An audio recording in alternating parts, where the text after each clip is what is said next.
Alright, and we should be live, and oh, what a wonderful, wonderful deck build this is going to be. So, I've mentioned this a few times. I am so excited that Gix actually has a card, and that he's actually good. So, you should be able to see him on the screen, but I'm going to pull him up so that I can see him more clearly. And, ooh, there's not a whole lot of places I can click on Twitter without, like, changing spots. So, this is our boy. This is our glorious new Praetor. Very different from the other ones in that he does not have the I get something, you lose that thing build that the new Phyrexian Praetors have, which I am perfectly okay with, seeing as Gix is a precursor to that, and much more closer to the traditional old school Phyrexians, where they were all either mono black or artifacts. And if they had had colored artifacts at the time, I'm sure a lot of them would have been mono black artifact creatures. Sorry, I'm very congested and still have the raspy throat. I do not know what is going on with that. It has been like weeks, and I have not had like a good day yet. On top of that, I did just eat, but, I wanted to jump into building Gix, because this thing is an absolute monster, so. 3 mana, 3/3. Mono black. Whenever a creature deals combat damage to one of my opponents, the creature's controller may pay a life and draw a card. So, whenever we deal combat damage to any of our opponents, we're going to have this option. But also, anybody who wants to attack somebody who's not us to get some free card draw is welcome to it. So, Gix already encourages players to attack elsewhere. And then we come to the other half of his game text. So, 4 colorless, or 4 generic, 3 black. Discard any number of cards from your hand to exile that many cards from the top of target player's library, target opponent's library. You can play lands, and you can cast spells from among those cards without paying their mana costs. So, one of the most absurd things about, what's her name, Tergrid, is the fact that she gets around the mana costs of the cards when you make your opponents discard permanents and she steals them. So, Gix is similar in that regard, in that, yes, you are paying 7 mana, but you don't have to pay for any of the spells you get. So if you discard 7 cards from your hand, and you get, 3 spells that are each, 5 mana off the top of your opponent's deck, that is 15 mana worth of free spells, and a free land out of that, for the low investment of 7 mana. So, Gix is potentially obscenely powerful, and I am very excited to be building a deck around him. So, we're all set up. We are over here, and we are just gonna... Should be Forgotten Realms, yep. Good old letter A. So, let's see what we can find for what is functionally the original legendary Phyrexian. So, there are a handful of cards in Antiquities, obviously, that reference Phyrexia and Yawgmoth, but we didn't even see what Yawgmoth actually looked like anything at all, what he looked like, until Invasion Block. And then most of us didn't even realize that was supposed to be him, because he looks so weird. You're expecting this imposing demonic figure, and he's like this weird blobby thing with a gas mask attachment to his face.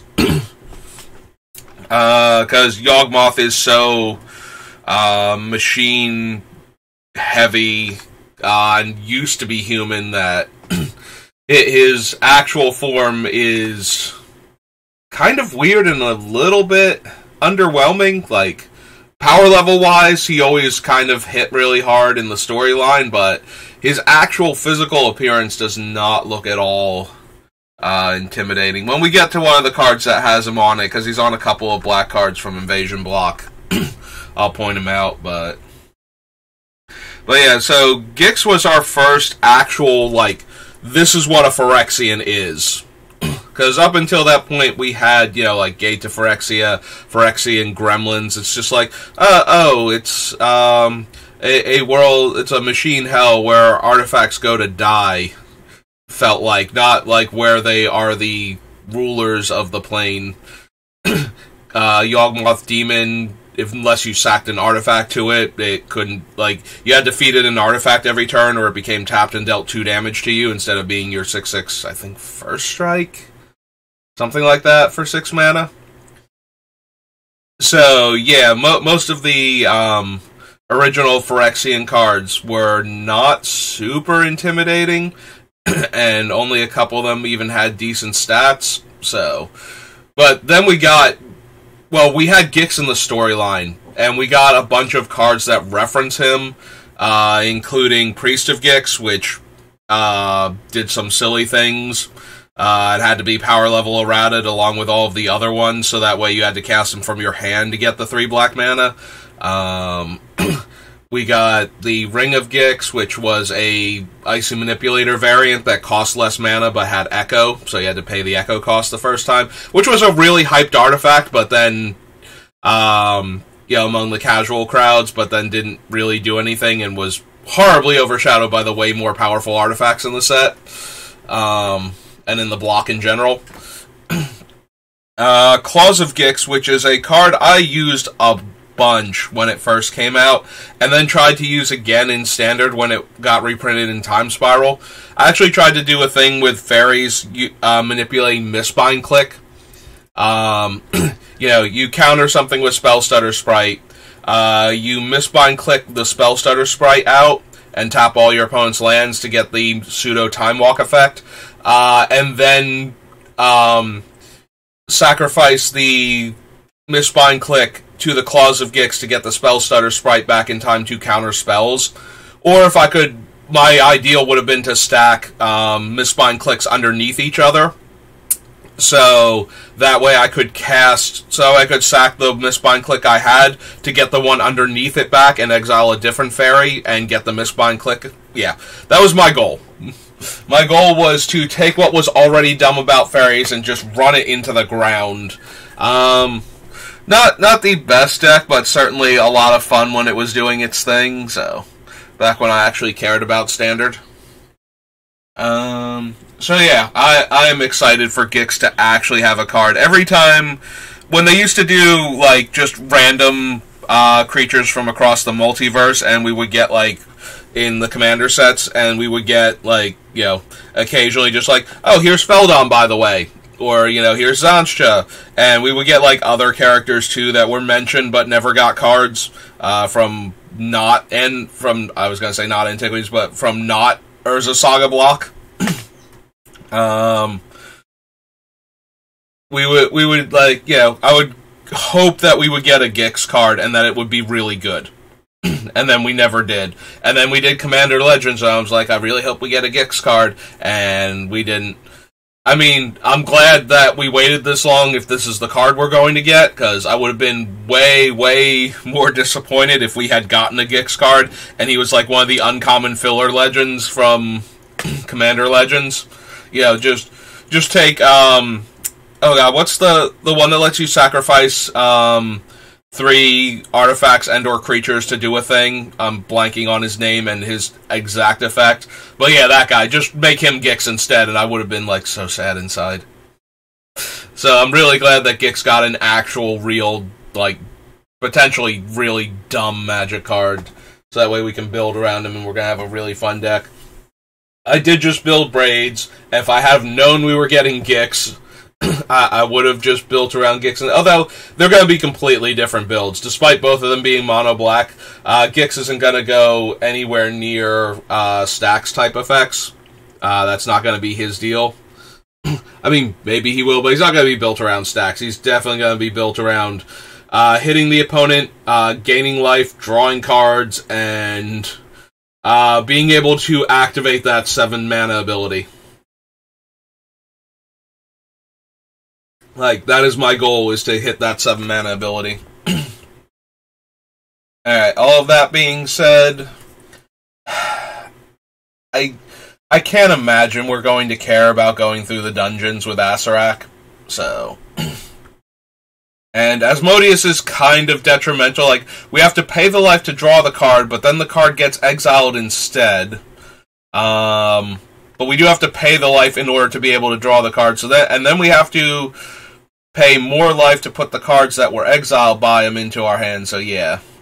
I don't think Asmodeus is going to make it either. Baleful Beholder is kind of mediocre. No. Probably not on Deadly Dispute. Demogorgon's Clutches, Den of the Bugbear, Devour Intellect, Drider.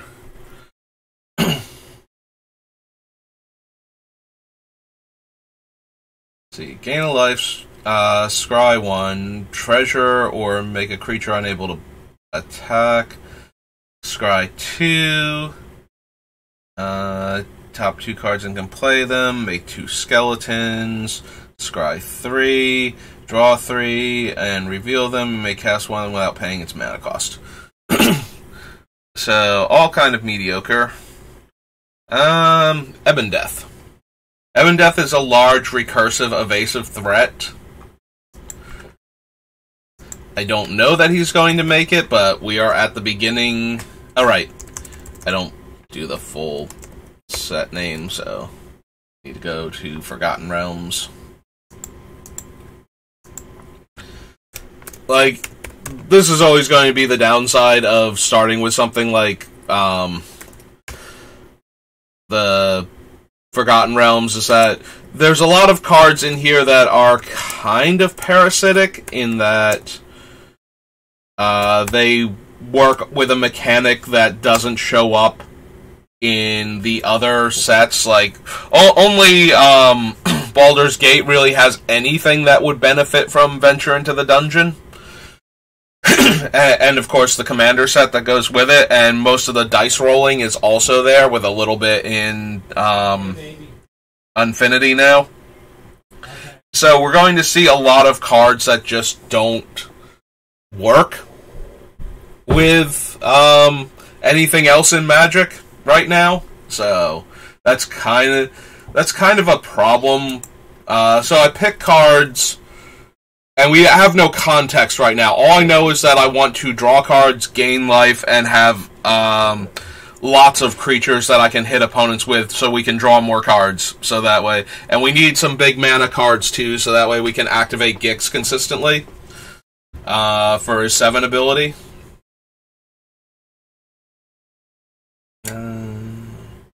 But yeah, we're going to see a lot of cards that aren't going to make it into the deck that I'm probably going to add to the deck at first.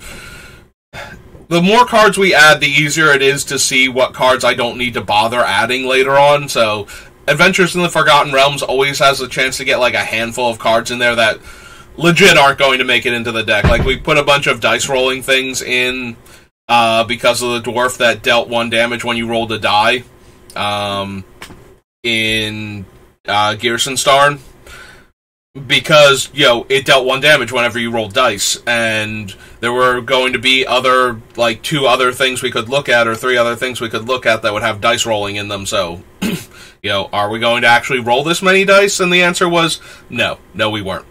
But we didn't know that at the time, so all those cards got to make it on.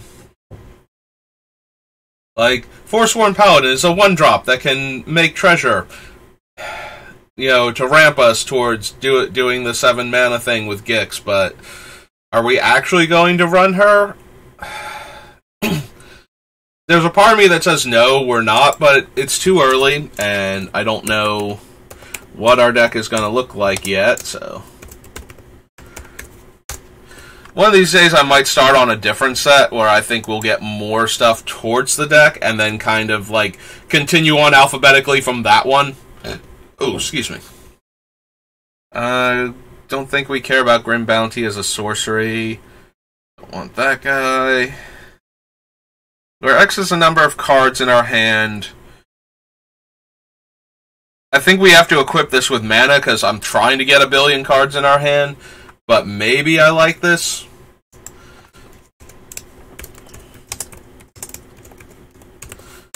There's a very real chance that I want like a handful of equipment that really pumps up our guys, like Hand of Vecna or Nightmare Lash or things like that, so that I can put lifelink on a giant creature, so that way we can gain back the life that we're losing constantly.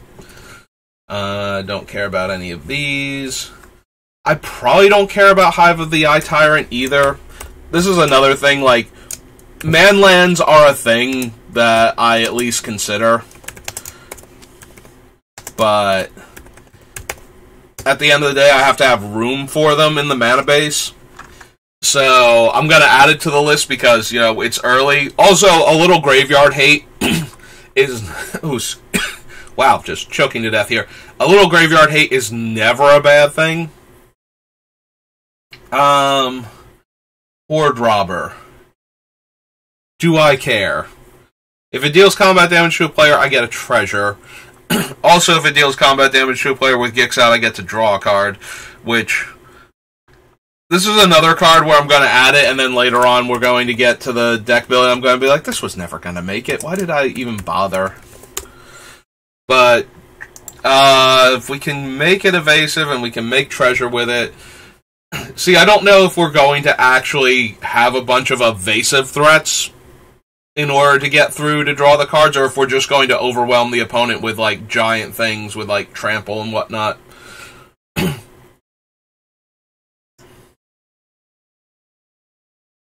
Like, Lolth is another decent card, but I don't know that she's actually going to make the deck.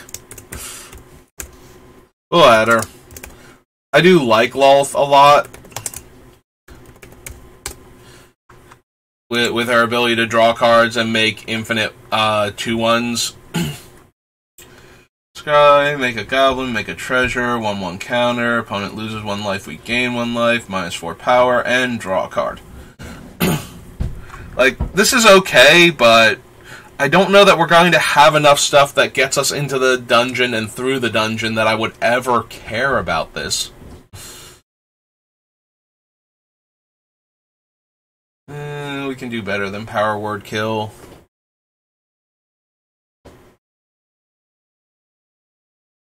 Yeah, the attacks alone requirement on that is not where I want to be. Too small of an effect. Probably don't need that either. Sorry, Merchant. I don't think we care about the sphere. No. Beginning of the end step, if you lost 2 or more life this turn, make a 2/2 black zombie token. Exile the Book of Vile Darkness and the Eye and Hand of Vecna to make Vecna, who is an 8/8 zombie with indestructible, and it gains the trigger abilities of the exile cards. I don't think I would ever want to activate that effect on the book, like losing the 3 artifacts just to get Vecna bounced or swordsed or something seems absolutely terrible. Also, the Eye is only okay in our deck, not great. But it's very easy for us to lose 2 or more life to make the zombie token.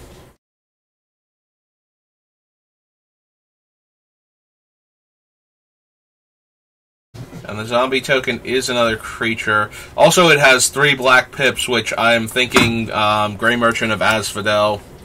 So, the Book of Vile Darkness.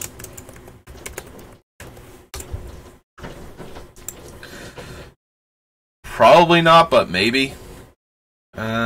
Don't think Thieves' Tools. Player loses a life, loses 2 life unless they discard a card, loses 2 life unless they sacrifice a creature, an artifact, or a land, and makes the Atropal. Again, okay, not amazing. I think we need that. I think we need the Treasure Vault. Not anywhere near good enough.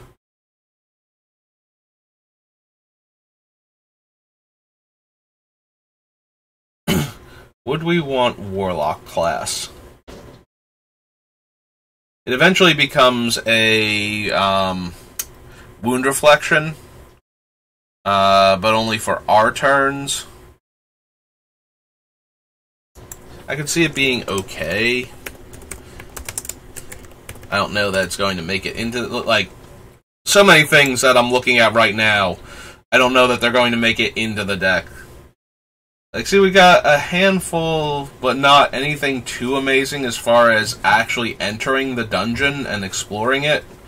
So, even if we wanted to, like, Acererak is actually the best dungeon enabler of the 3.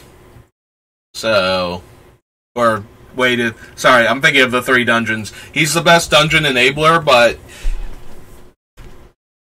if we go through the one that works for him, so that he can stay in play, then we create a 2/2 black zombie token unless a player sacrifices a creature. But Acererak itself is not, like, he's a 5/5, and by the time we can get him online, that's all he's going to be. In the meantime, I'm spending 3 mana at sorcery speed to go through one of the rooms in the dungeons. I don't think any of them are even kind of worth that investment. Yeah, I can't imagine the dungeon is actually going to be a thing for Acererak, so let's just...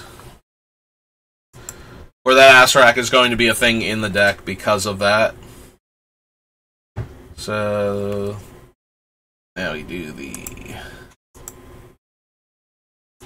commander set that pairs with it.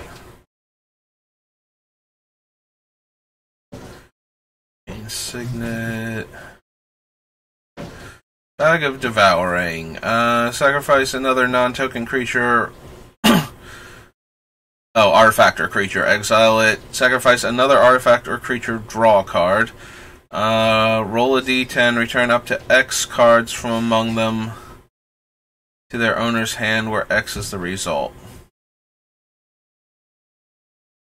Don't think so. A number of treasure tokens equal the result, then you give this thing to another player. Enters the battlefield, create a number of 1/1 black rat creature tokens. I'm pretty sure she's from Eldraine, but still, she's a commander card. I'm going to give -2/-2. Destroy target permanent. Component pouch. Add 2 mana of different colors. Tap, roll a d20. Put 1 on it. Put 2 on it.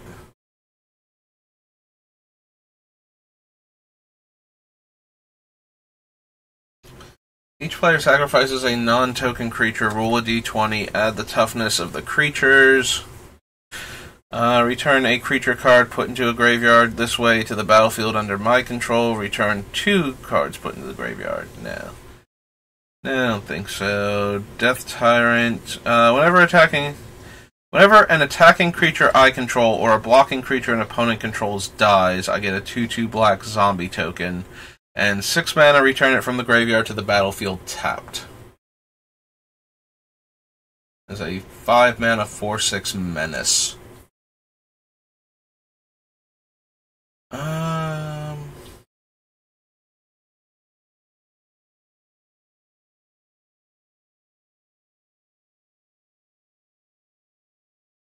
This can allow me to attack in with a lot of tokens and not have to care if they die.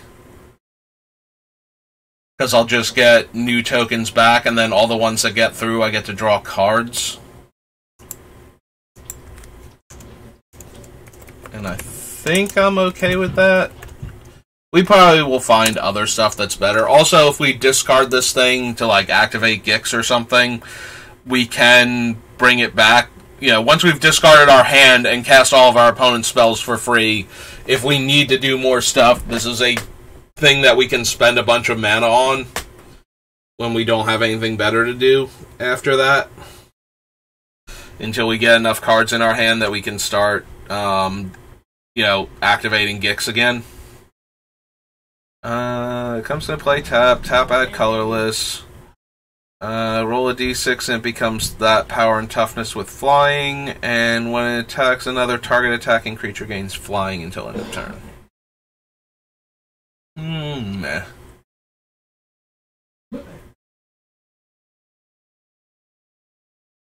Roll 2d10, return a creature from your graveyard with a number of counters equal to the result, then each opponent loses X life and you gain X life where X is the other result. This is a 7-drop though. One or more creatures you control deal combat damage to a player, create 2 treasure tokens. Sacrifice X treasures, target creature gets -X as a sorcery. So I'm kind of interested in the, we get through for damage and we get treasures also from the Grim Hireling, more so than the whole, being able to give -X based on the treasures. Because the Hireling itself doesn't need to connect, so if we get through with any of our creatures, we get 2 treasures. And only 2 treasures, but... until end of turn, permanents your opponent's control gain. When this permanent deals damage to the player who cast Hellish Rebuke, sacrifice this permanent, you lose 2 life.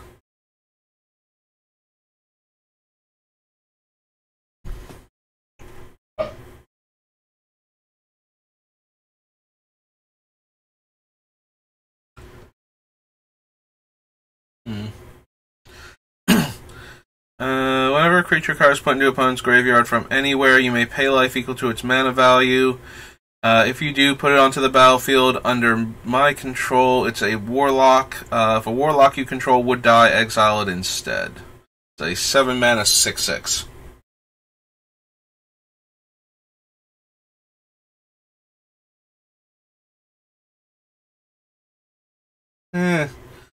Like, I like the ability, because we're going to encourage players to attack, like, get into combat, so that way they can get the extra cards from Gix, potentially. So, this would be a decent way for us to steal stuff, but I feel like I would run Grave Betrayal before this, and I wouldn't run both. So...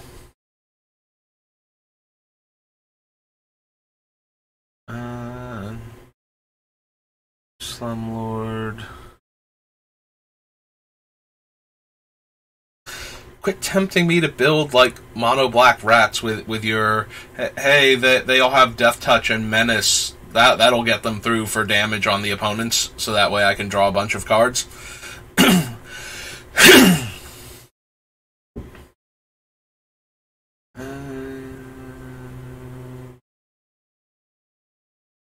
Yeah, Sword of Hours was never anything great as far as I could tell. We have the Thriving Lands, which we don't care about because we're monocolored. Burial Rites. The Underdark Rift puts a card, like X cards from the top from play to the opponent's deck. The Wand of Orcus. Whenever a equipped creature attacks or blocks, it and zombies you control gain Death Touch. Whenever a equipped creature deals combat damage to a player, create that many zombies. I mean... Yes, I would like a thing that makes my creature more obnoxious to block, and then when it hits, I get a whole bunch of tokens that I can then attack with to try and trigger my thing. I think that sounds okay. Sounds okay to me, anyway. And since it's my deck... Alright, on to Aether Revolt. Another set that gets a whole bunch of cards added for being early on that will never ever make it into the real deck. Oh, hey, here's a 2-mana 1/1 Death Touch that makes 1/1s occasionally. Surely that is what I am looking for. And while I'm being sarcastic about it because, you know, there's only so much we can do to make energy. Again, another parasitic mechanic, kind of. I mean, not kind of, it's, like, only in the 2 Kaladesh sets right now.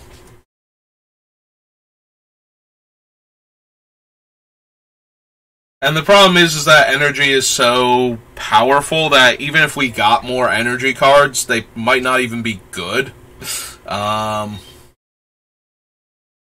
Which is kind of disappointing. So we can only really run like a super self-contained energy card, like the one Demon of Dark Schemes, is a really good energy matters card that doesn't need anything else helping it. The other one is like Aetherworks Marvel, because stuff just dies all the time and you can activate it. Those are like the only 2 though where it's just like yes, they run on energy, but they can be your only energy card. Technically there's like 2 or 3 other cards for other colors and combinations that can do it, like the Whale keeps giving you more energy than it costs to bounce him. So if you really super need to make a ton of energy in your deck, you could just run that. But the ones that are energy makers and energy payoffs are the best. So yeah, I don't think we need Scrap Trawler. I don't think we're doing anything along those lines. Note of that.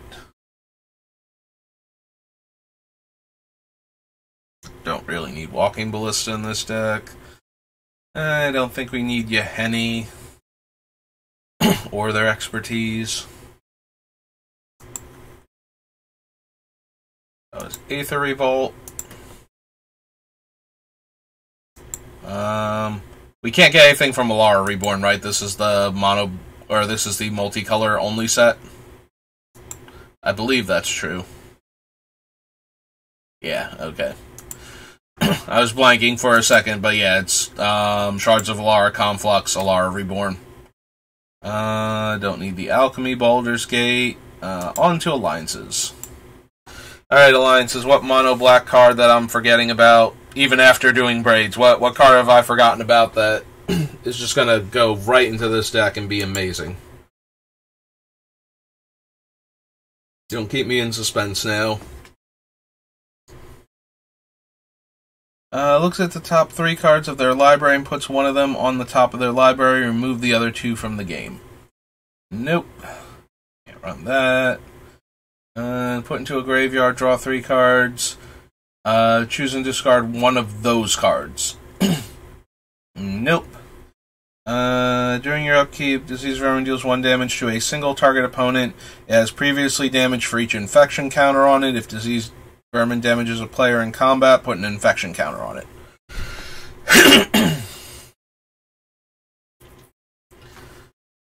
What is the actual functional wording on this? Deals combat damage to a player, put an infection counter. At the beginning of your upkeep, deals X damage to target opponent previously dealt damage by it, where X is the number of infection counters on it. Okay. That's kind of how I thought it worked, but I just wanted to make sure. Dystopia. Fun card if you run into white or green while you can gain a ton of life in your mono black deck, but no to Fatal Lore, no Feast or Famine, Fevered Strength, Floodwater Dam, Gush Scepter, Helm of Obedience, Sidious Bookworm, Keeper, no. No to all of these. Krovikan Horror. Sorry, Lake of the Dead, I don't think we need you. First Strike, Regenerate. No to the Bauble. No. No. Nope, does not look like we are actually going to find anything from this set that we can use in our deck. Soul Grail, Soul Devi Adnate, Digger new, Sentry, Steam Beast, Stench of Decay, Storm Cauldron. Gix isn't considered an artifact creature, right? Yeah, he's not. Okay, didn't think so. Thawing Glacier, don't think we need that. Urza's Engine, no, and Whirling Catapult. Alright, so nothing from Alliances. After Alliances, we get to go to a Monk Hat. Alright, army of undead things. What have you got for me?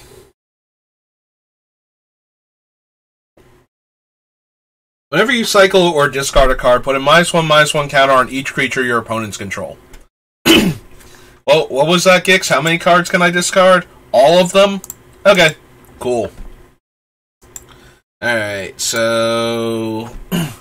a Monk Hat. Oh, whoops. A Monk Hat. There we go. Archfiend of... Which thing is he the arch... Oh, Ifnir. Right. So, yes to that one. No to that. No to that.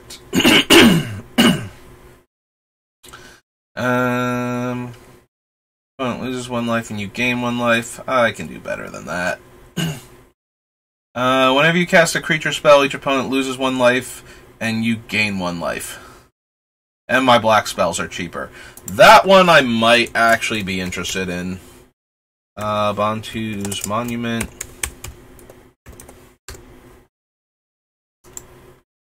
No, the Cartouche. Make a 2/2 zombie at sorcery speed. Doomsday Aura, but only for the person it's on.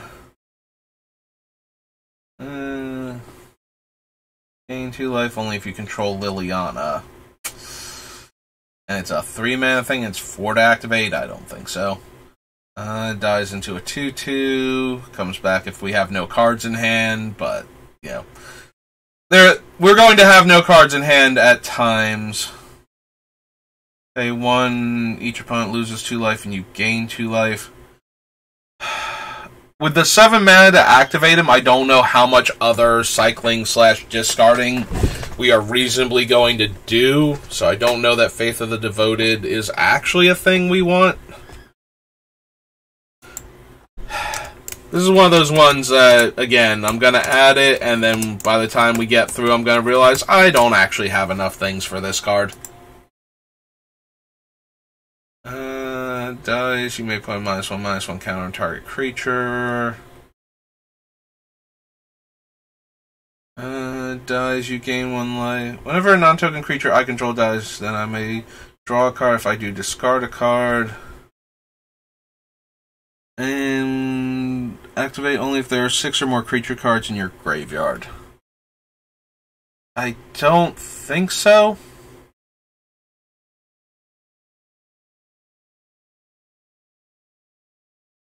Don't need that.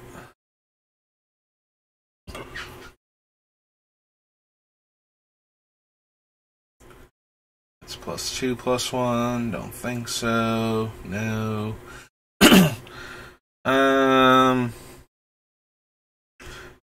Yeah, don't care about the bad Liliana. As for the good Liliana, 2/2 zombie token,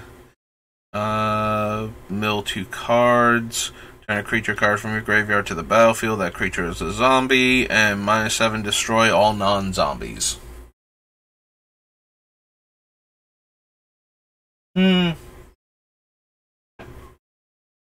I think we can do better. Enters the battlefield, each player discards a card. 1 or more -1/-1, make the Scarab. Destroy a creature or planeswalker, and then exile a card and make a zombie.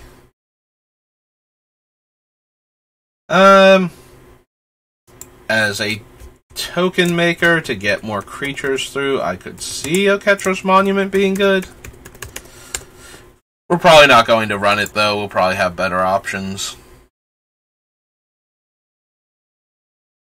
But again, it's early, so everything is on the table.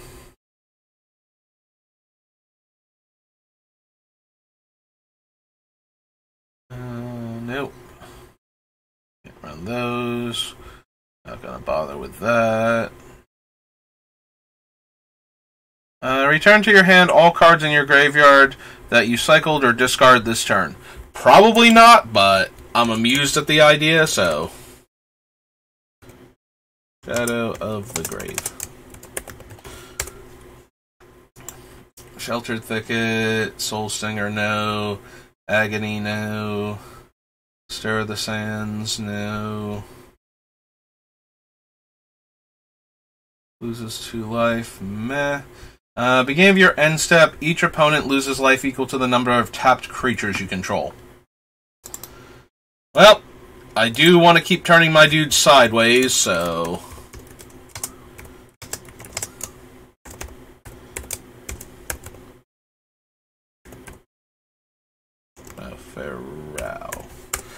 Pharaoh.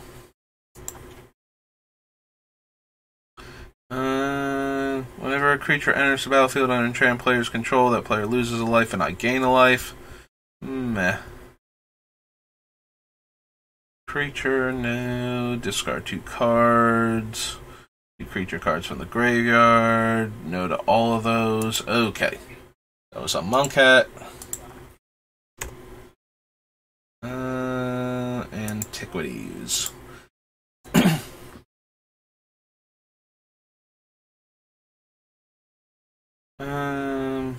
Don't think we need Ashnod's Altar.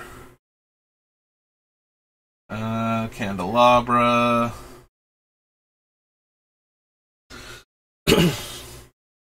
So, the things that we can untap with Candelabra are Nykthos and Cabal Coffers. And yes, you are being treated once again to my weird pronunciation. I forget who used to call them Cabal Coffers all the time that I do it instead of Cabal Coffers. But it is kind of entrenched in my brain to call it Cabal Coffers instead. It might have been somebody I played with a lot. It might have been somebody I watched, videos from, but.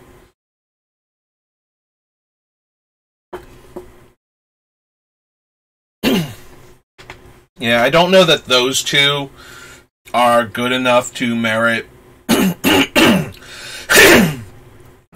trying to jam Candelabra into our deck.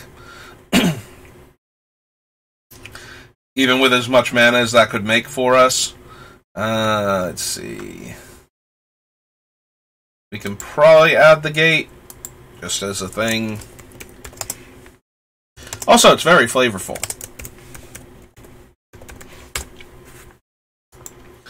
Golgothian Silex, no. Each time an artifact in play is tapped or its activation cost is paid, deals 1 damage to that artifact's controller, is not triggered by continuous artifacts. I think we will have too many mana rocks and whatnot to be able to feel comfortable playing Haunting Winds. Ivory Tower. I do want to draw a lot of cards, and I do plan on not having a maximum hand size, if at all possible. And I do want to gain a lot of life.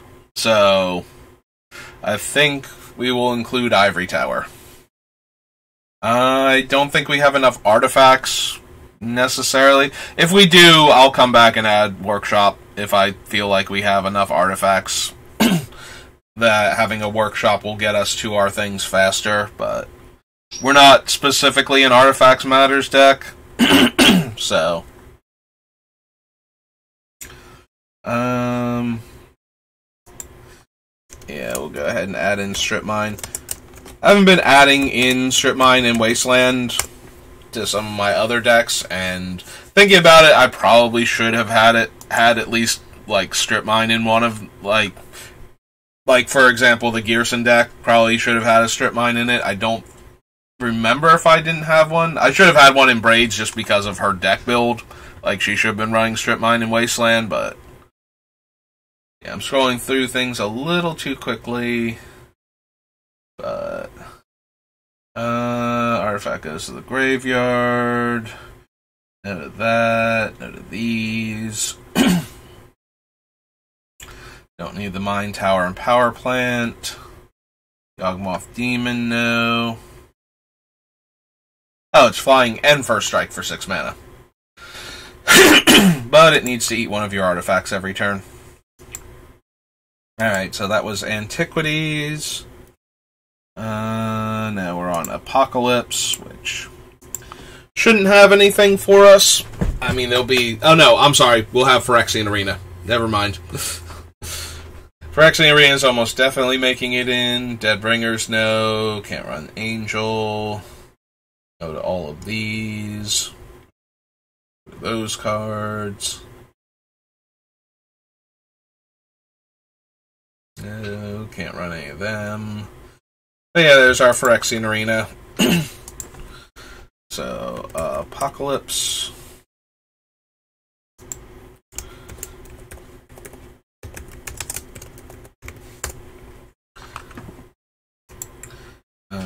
Phyrexian Gargantua. They're both flavorful. I don't know that we need Rager or Gargantua.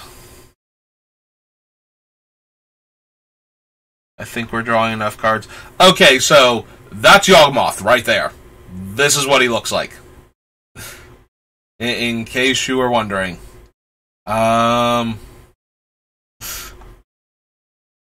So, yeah, he's a weird blobby looking thing with, like, metal arms and, like, the gas mask apparatus. I think you can also see him on Vile Offering. I forget if he has the gas mask, like, portion off at that point. But, yeah, I think it's implied that all of these are variations on Yawgmoth. Like, they look like he did at various points during his transformation. But they make up the audience in the original Phyrexian Arena up here. Like, all of these things in the background are all supposed to be him in various incarnations. But yeah, this thing was supposed to be Yawgmoth. Like, this is, like, one of our best pictures of what he actually looks like from at this point in time, because Apocalypse is where he finally showed up in a physical form. So,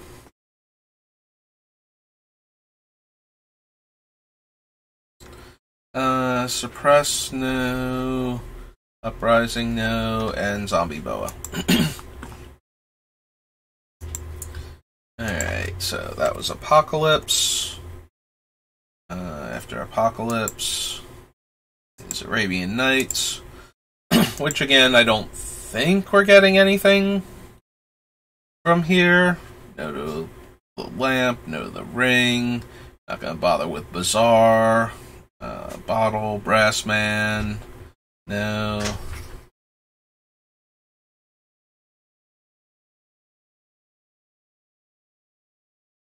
I don't think we need the Witches for anything. Like, they are okay.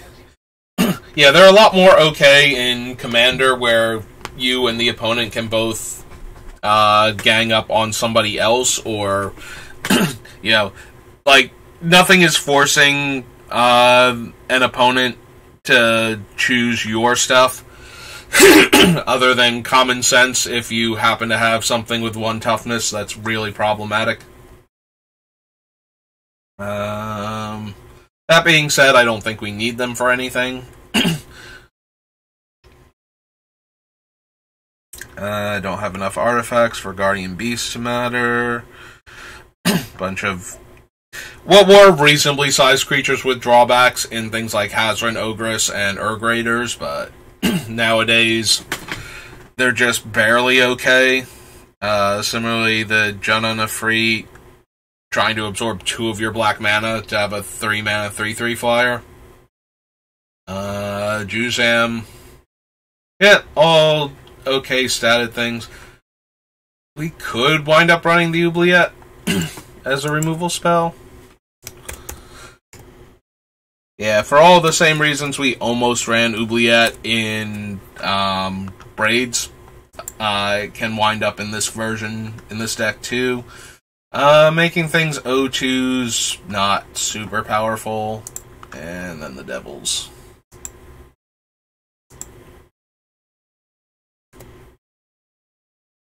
Arch Enemy, Bolas, Arena Base Set, Avacyn.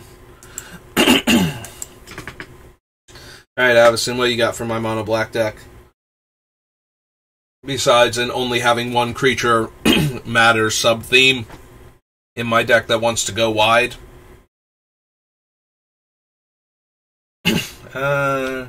Use their hand, no. Barter. As Vigilance. Blood Artist. No, we care more about creatures that can live long enough to get through and deal damage. So, not really big on the whole my things have to die for the triggers to happen.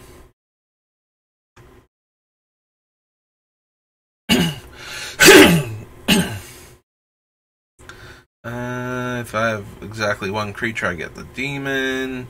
Makes me sacrifice a non-demon. Gix is just a Phyrexian Praetor, right? Yeah, he's not actually a demon on top of that. Despite the fact that he's kind of demonic. I sacrifice another creature, no. Dread Slaver. I mean, probably not. It's okay. You know, throw an equipment on it. Opponent either has to block it, or I get, like, this giant creature through and get to draw a card. But they still get to decide what they block with. It's still, can be very meh, and it's a 5-mana card. Oh, I kind of feel obligated to add this in. The problem is that then we have to decide if we want to bother with the 2-card win con of, oh, you lost life, I gain life, infinite loop thing. But I'm definitely interested in gaining tons of life, so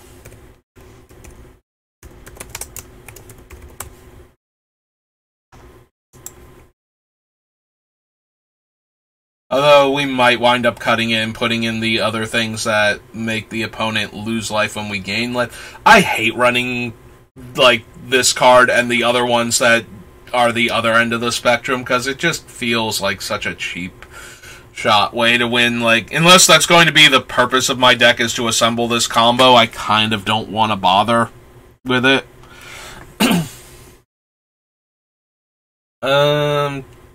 I could see running Harvester, since that way we get to draw cards when the things die also in combat. So whenever another non-token creature dies, I may draw a card. So if they're blocking and killing our stuff to avoid letting me draw the cards, then maybe I can draw cards off of this thing. Maybe. We'll see. It depends on how many tokens I have and how much of their stuff would die. For each creature its controller sacrifices it unless they pay X life. We're going too wide for that. Like, that has too much potential to kill all of our stuff. Creature attacks, put a 4/4 White Angel token with flying onto the battlefield, but not tapped and attacking. It's 4 to play and 4 to equip. Seems a bit pricey.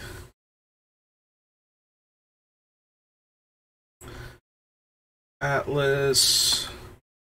Polluted Dead, no. Listen. Sort of Gristlebrand. Death Touch Ghost. Player loses 3 life, no. Zone attacks each turn if able. Goes to an opponent when it dies. Target opponent discards a card if you control a creature with the greatest power or tied for the greatest power.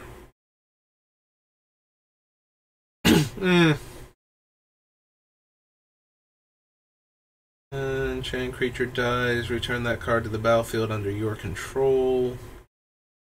Vanguard, Shield, and Vessel. I don't think so. Alright, so that was Avacyn. So, battle for Zendikar.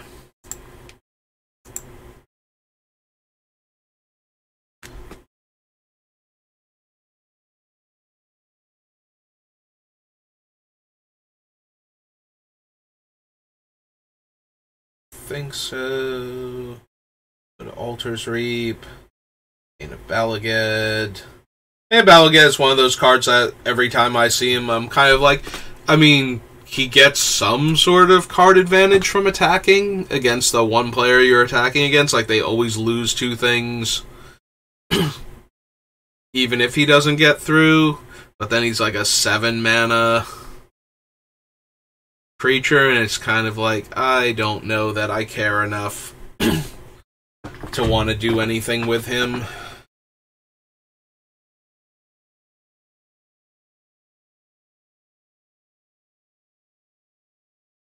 Then, whenever I gain life, put a 1/1 counter on that. Bone Splinters. Breaker of Armies. Guys, I get a 1/1 that can sack for mana.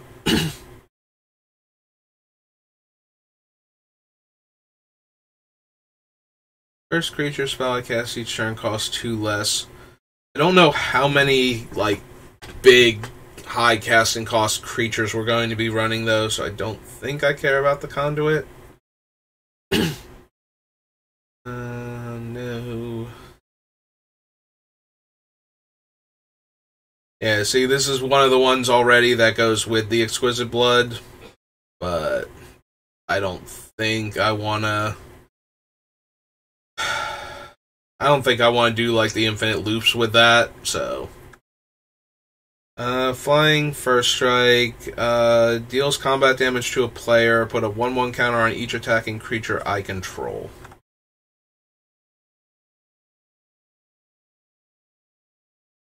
So she's a 3 mana, 2/3 flying First Strike. I don't know that I super care about putting 1/1 counters on my guys. As the Saboteur effect, like, I would rather draw cards or make, like, you know, treasure so I can make more mana, or... yeah, I don't really need to grow my creatures, is the thing. Like, she's okay, and she'll get bigger every time she connects, at least. And the First Strike means that my other guys will be bigger when they deal combat damage. So, only other First Strike creatures really super matter, like, on the opposing side. At the same time, I don't think so, though. Like, growing my guys doesn't seem super important to me for this deck. I think I just... Like, I want creatures to get through, and I want them to deal damage. So, the idea that all of my stuff will get bigger is, like, not... Obviously, it's not a negative. I just don't know if I'm going to have room in the deck for it. You know what, with all the time I'm spending worrying about whether or not she would make it, I can just put her on the list and then cut her later. Of Malakir. There we go. Beautiful Return, Devastator, Endless One. Exiles a card from their graveyard, and then I make a Scion and draw a card. Exiles a creature and a land. Get +1/+0. If it's a swamp, they get +2/+0. Don't think so. -1. Hedron Archive, I'd probably be in the market for. Gix needs a ton of mana and a fair amount of colorless because of his activated... I was going to say activation cost or activated ability, and I kind of stumbled on the word because of that.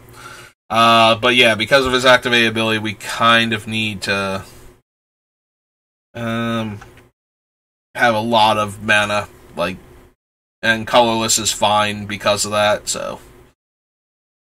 Ally coming in play makes an opponent lose a life and we gain a life. Don't think so.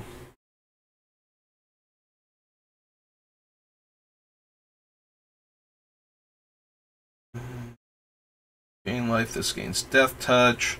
Obnixilis. I mean, how many ways can we have to draw a card and lose a life?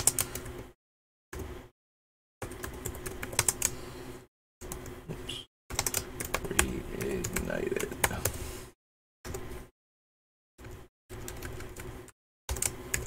There we go. Oblivion Sower.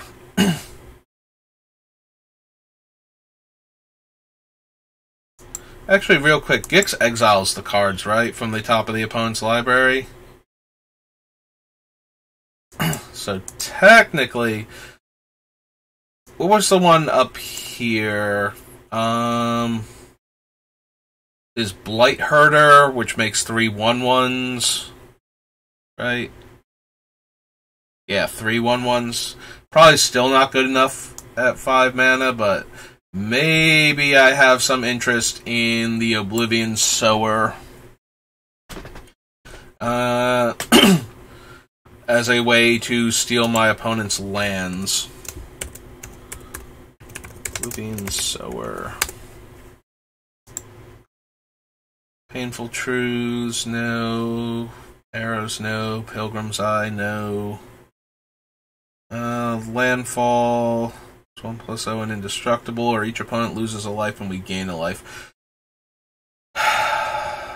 Probably not worth the card slot as much as I want to drain the opponents with the landfall triggers. Opponent's graveyard, gain 5 life, no. Sorcery speed, no. No to that, no to Soul Scour. I go Spittles, baby. Sorry.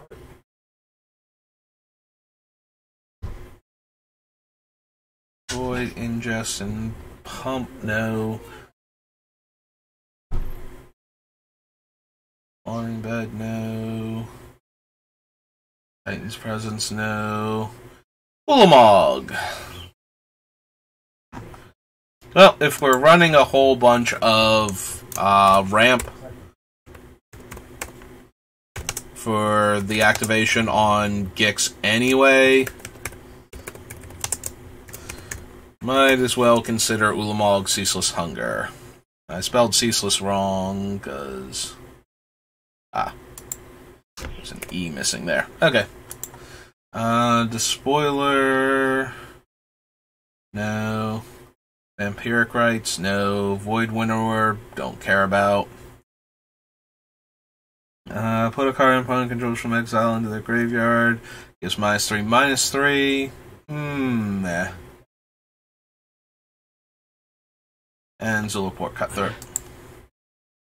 Alright, so no to all of those. That was Battle for Zendikar. Battle Bond.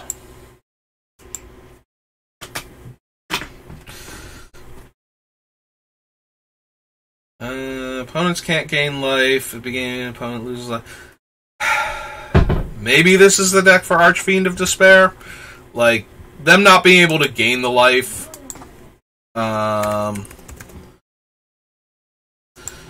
And having the wound reflection ability. And wow, I was gonna write Battle Bond again. So this is Archfiend of... You know what? I can slide this over so I can actually see the cards.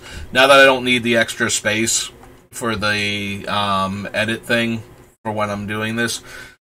I was thinking this is like not ideal for a setup, and I was trying to figure out what was wrong with it, and that's what it is. It's that I can't see the cards because this thing was pulled, like the Word document was pulled over.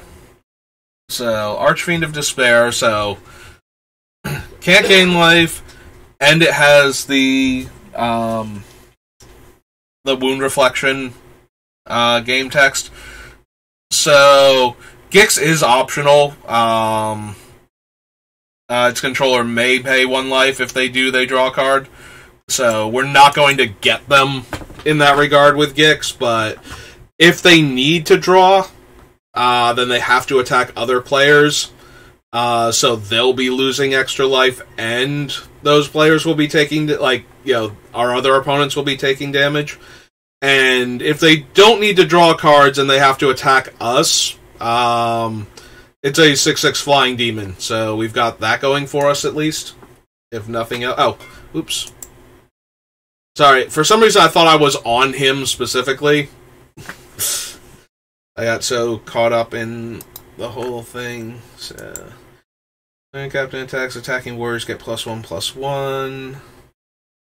Each opponent or target opponent loses 2 life, and I gain 2 life. No.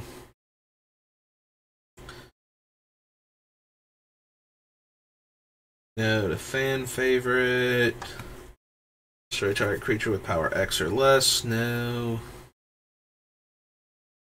Inner demon. Krav the Unredeemed. Sacrifice X creatures. Target player draws X cards and gains X life. With X/1/1 counters on Krav. He's a 5-mana 3/3 with no evasion abilities.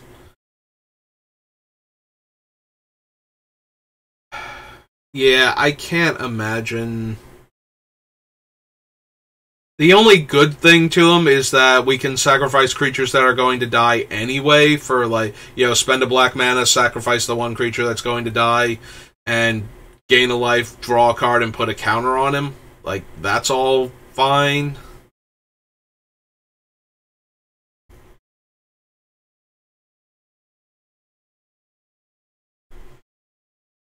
I don't...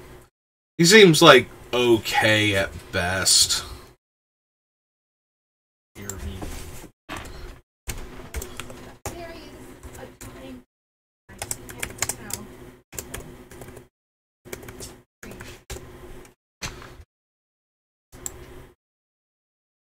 Guess. We'll add him to the list just in case, but I don't think he's going to make it. Or dealt combat damage. If any of that damage was dealt by a warrior, you draw... Whenever your opponents are dealt combat damage, if any of that damage was dealt by a warrior, you draw a card and you lose 1 life. So, that counts for anybody's warriors, but that does mean that the other players have to have warriors and deal combat damage to our opponents. I don't think we have room for that, even if we have a bunch of warriors. When we get to Mirrodin, original Mirrodin, maybe we might be interested in Mind's Eye. I am worried that we're adding too many ways for...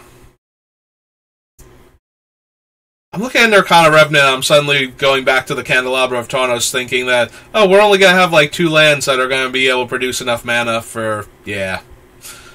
I might want Candelabra if we run enough of these, and I think we're going to because we are incentivized to. But, anyway, we'll figure that out in a little bit. In the meantime, any other unique cards from...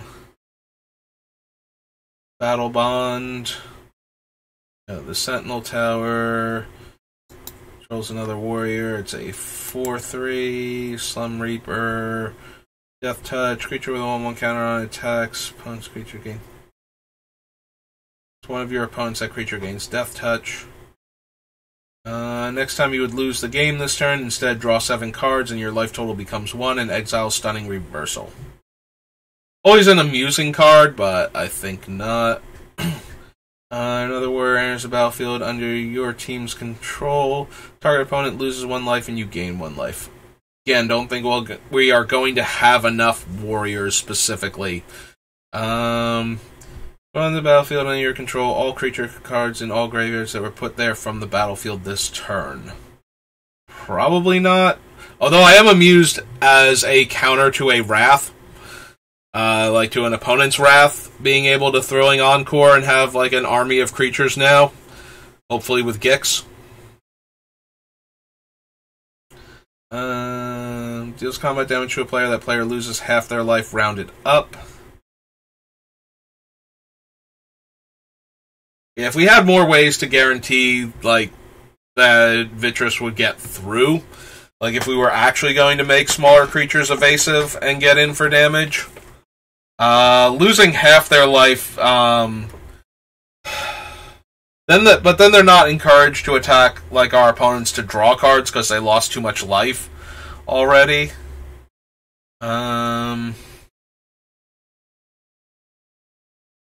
If we were going to make more things evasive, so that way Vitris attacking would actually like get through some amount of the time, like if we had actually bothered with the Rogue's tools, and then we could add in like the passage or something and get our creatures through for damage that way more consistently. Although maybe we'll be running the Rogue's Passage just to make the giant lifelink creature unblockable. If we can stack enough... What am I thinking of? Enough things like the Hand of Vecna and the Lash Writhe and those sort of things, so that we have a giant creature with lifelink, so that we can draw all of the cards.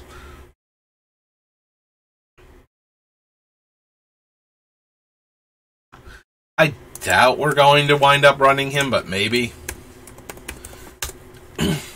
I'm sorry. It's not just Vitris. I mean, he should come up, but so should his maneuver at that point. For each player, choose friend or foe. Each friend returns a creature from the graveyard to their hand. Each foe sacrifices a creature they control. Think we need that. Alright, so that was Battle Bond. Beatdown. Betrayers of Kamigawa.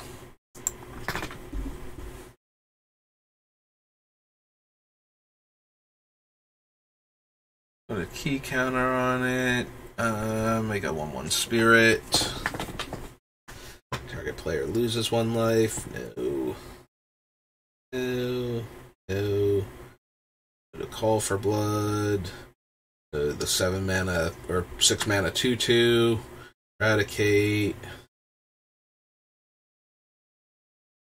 Until end of turn, Enchant Swamp becomes a 2/2 black spirit with black. This creature gets +1/+1. Put into a graveyard, you may turn Genju of the Fence from your graveyard to your hand. Put into a graveyard from play, make a spirit. Goryo's Vengeance. Haste to remove it from the game at end of turn. Don't think we need Vengeance for anything. Need that. Hired Muscle. Hirobi's Whisper. Good old Ink Eyes. Spirit Arcane Spell. Target player removes a card in their hand from the game.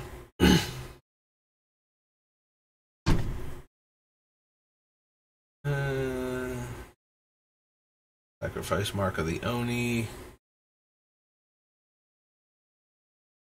Wondering how many demons we would actually have by the end of this.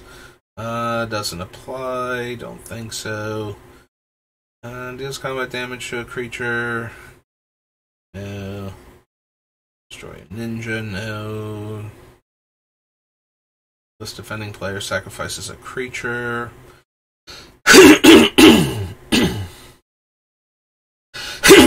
Ugh, excuse me.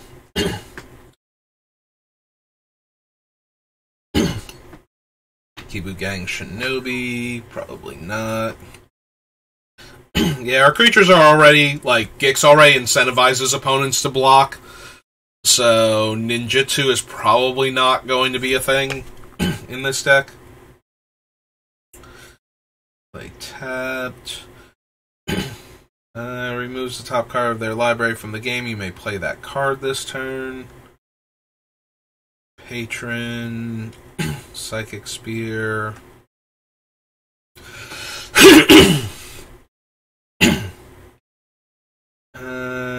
upkeep, you lose 2 life if you don't control an ogre. No. 1-drops come back. No. 1-drops are 1 power creatures. I always forget. 1 power creatures come back. Still no, but slightly better. Skullmane Baku. No. No. No.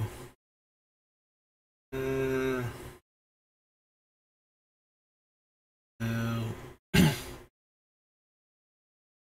Throat Slitter.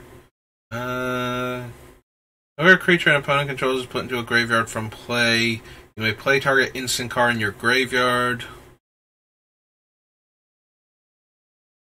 Maybe Toshiro? Alright, so this is Betrayers.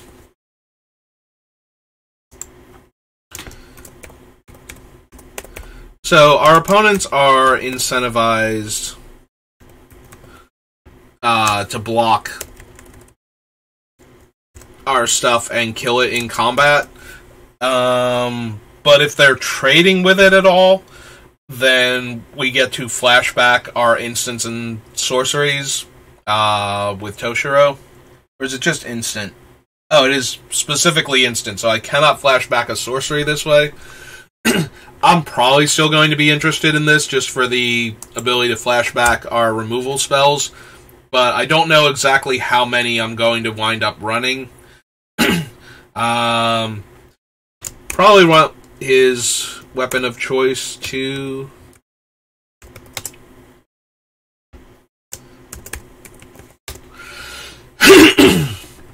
God, I wish I could clear the phlegm from my throat and whatever else is aggravating it, because it's all non-ogre creatures you control. Yeah, not planning on controlling many ogres.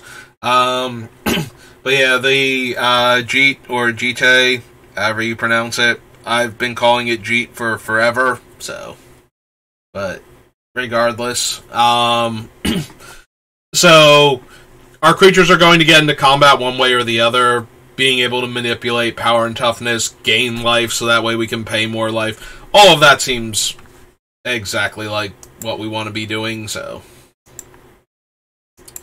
Might as well add it. Alright, so from Betrayers to Born.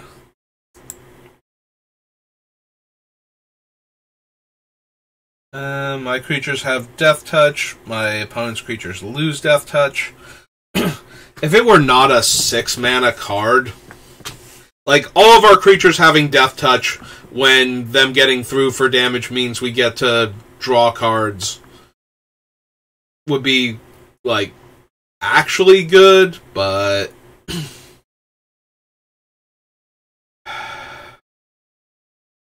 It's a 6-mana 2/3, though. Like, that's so medium. Also, all of our stuff can lose Death Touch mid-combat just by having her explode. Or wander off in some other way. Seems really bad.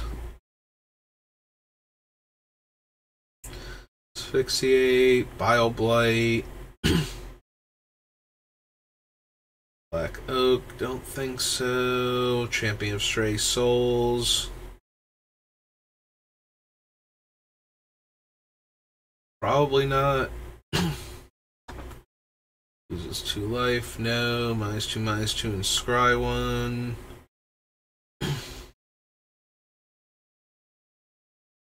Destroy it. Whenever opponent draws a card, Fate Unraveler deals 1 damage to that player. It's like, how much can we make the card draw bad before opponents just choose not to? Because I'm pretty sure we're going to be running Sheoldred, like new Sheoldred, for the whole we draw a card, we gain 2 life, so that way we actually net gain life when we draw extra cards. But if we put too many effects like this, because it's optional, opponents are just going to be like, yeah, I'm just not going to draw these extra cards. Like, that's terrible for me. And if I don't need to attack other players to draw extra cards, then I might as well be attacking you with all your dumb stuff out. So... I don't know.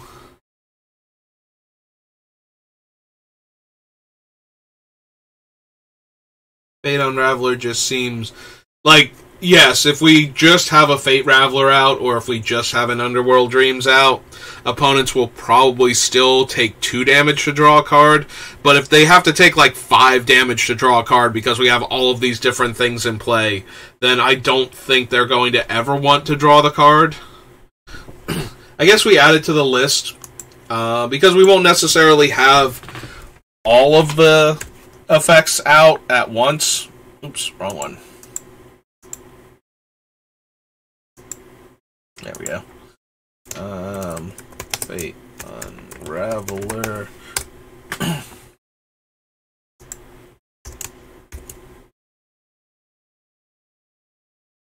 I spelled it the same way, so Unraveler is apparently not a word as far as this thing is concerned. From a graveyard onto the battlefield under my control, it gains indestructible. If it's my turn, I scry 2. That's 7 mana? No. It's a 4 mana 2/1 and 3 mana to make the zombie tokens. No. Sorcery speed, no. Beginning of your upkeep, lose 1 life. Enchanted creature gets +3/+3 in flying.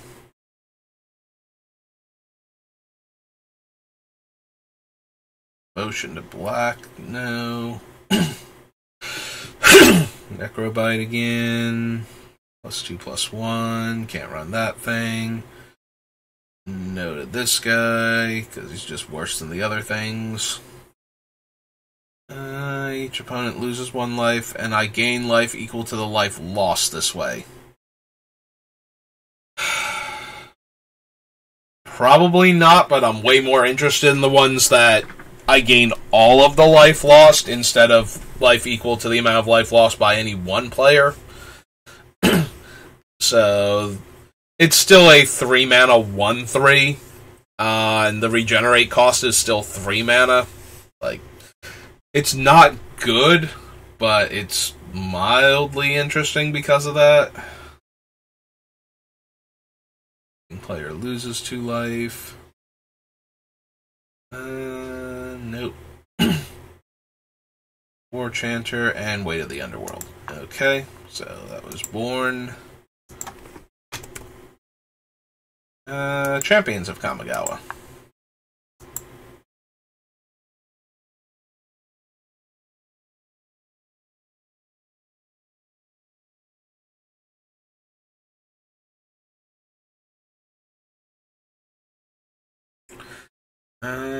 Skin Zubra is put into a graveyard. Target opponent discards a card for each Zubra put into a graveyard. No. Befoul, no. Beginning of your upkeep, you may sacrifice Bloodspeaker. If you do, search your library for a demon card, reveal that card and put it into your hand, then shuffle your library. Whenever a demon comes into play under my control, you may return Bloodspeaker from the graveyard to my hand. It's okay, it's not amazing. Ability only if you control a demon. No. Makes my instants and sorceries uncounterable. I don't think so. Like, there's a little bit of incentive because we will be gaining enough life where I don't think I care about losing the 2 life to make our things uncounterable. It's just a question of how many will we have that I need to do that with.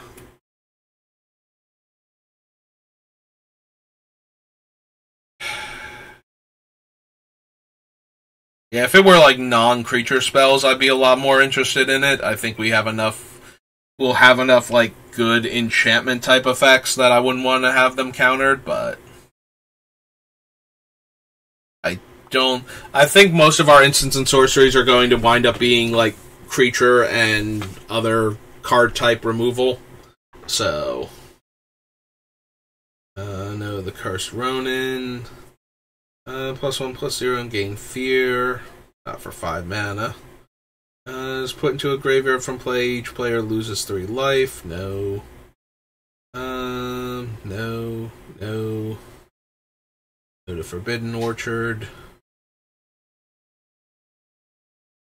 And all combat damage that would be dealt to equipped creature and equips for 2.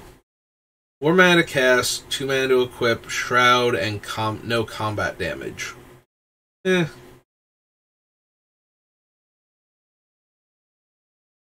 you don't control an ogre, no. All the bandit lore gives my things haste, and I lose 3 life for it. And it comes into play tapped. At least for this deck. Target opponent reveals their hand, choose a card from it, and discards that card. Only time you could play a sorcery. -2/-2. Beginning of your upkeep, target opponent discards a card for each shrine you control. So I'm debating whether or not I want like any of these enchantments that attack players' hands constantly, to encourage them to attack other players to draw more cards. Like, if they're constantly losing cards, then they have more incentive to attack the other players to draw cards also. You know, like things like the Honden, the Cunning Lethomancer, the Necrogen Mists type of cards.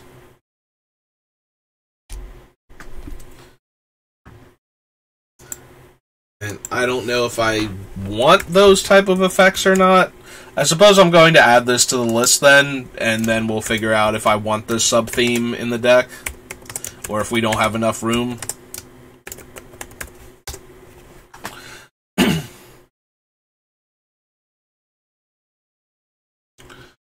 Untap legendary permanent you control to untap Shaku. Gix taps to use his ability, right? Oh, he doesn't, actually. I could tap him for the mana with Honor Worn Shaku. I don't think I'm going to have enough legendary permanents, though, to actually do that.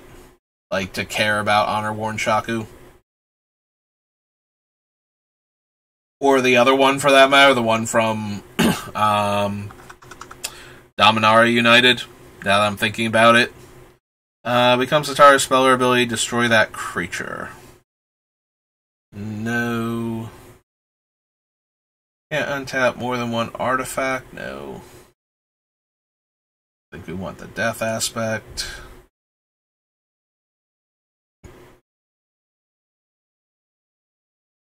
We are a very mana-intensive deck.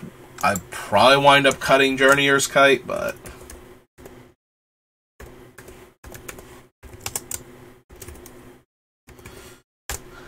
probably wind up cutting it, but maybe not. Creatures you control, no. Shift.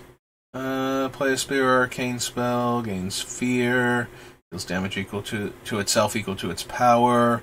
Each opponent loses 5 life. Yeah, sure, why not? We'll put Kokushu on the list.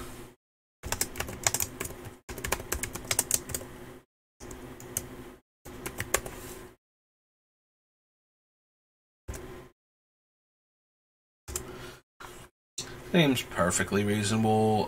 Creatures that share a color with it get +1/+1, but we won't have enough Phyrexians, and we will probably only have 2 other Praetors at most, because I don't think we're running the Ebon Praetor. I mean, I appreciate the idea of being able to turn our life into -1/-1 for opponent's creatures, but at the same time, I think I'd rather just run Toxic Deluge then. Although that will kill all of our stuff also, but I can't imagine spending all of that life to kill each individual creature. Discards a card. This ability only anytime you can play a sorcery. No. Izumi Grave Robber, yes.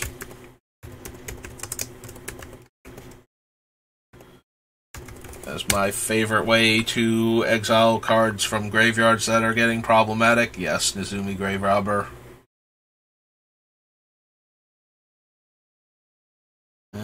Bushido 1, no. Don't think I'm interested in cards that make opponents discard cards, but Short Fang is not where I want to be. Night Dealings. I'm gonna add theft counters to it. Whenever a source you control deals damage to another player, put that many theft counters on Night Dealings. Remove X theft counters from Night Dealings. Search your library for a non-land card with converted mana cost X. So we have to know the CMC of the card we're getting. It's not X or less. We can't overpay and then decide later. We need to know what we're going for. But I might be down for this one.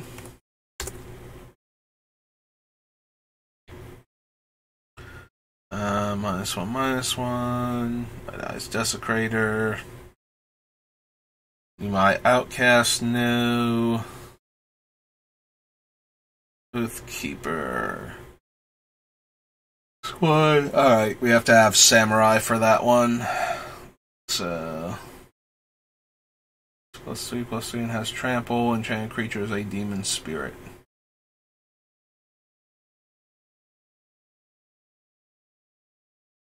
Sacrifice a creature if you don't control an ogre. No. Nope. Nope.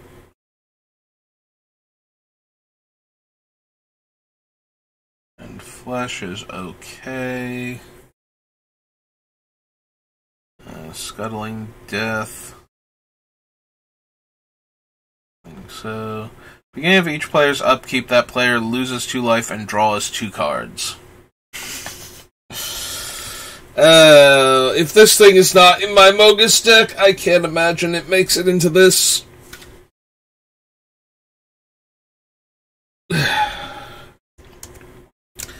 Hey, look, it's Sensei's Divining Top, which is absolutely making it into this deck because Bolas' Citadel will definitely be in the deck also. As long as we are gaining tons of life so that we can pay life to draw cards, I think target legendary creature gains fear. I think we will have room for Sensei's Divining Top. Shizo. Depends on how many actual legendary creatures we wind up with, but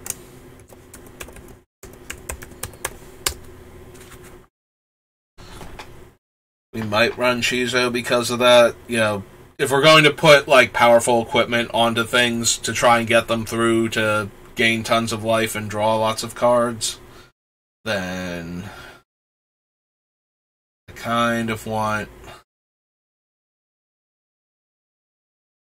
ways to help get those creatures through more consistently. Trample. Don't think so. Your arcane spell. Each opponent loses, or target opponent loses 1 life. You gain 1 life. No.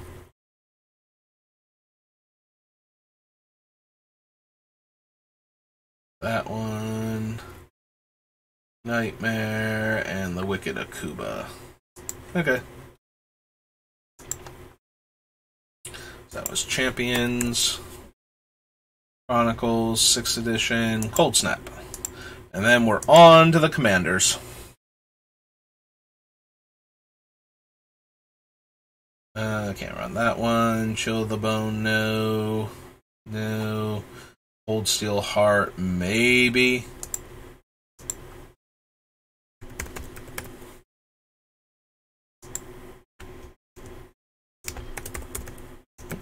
Steel Heart.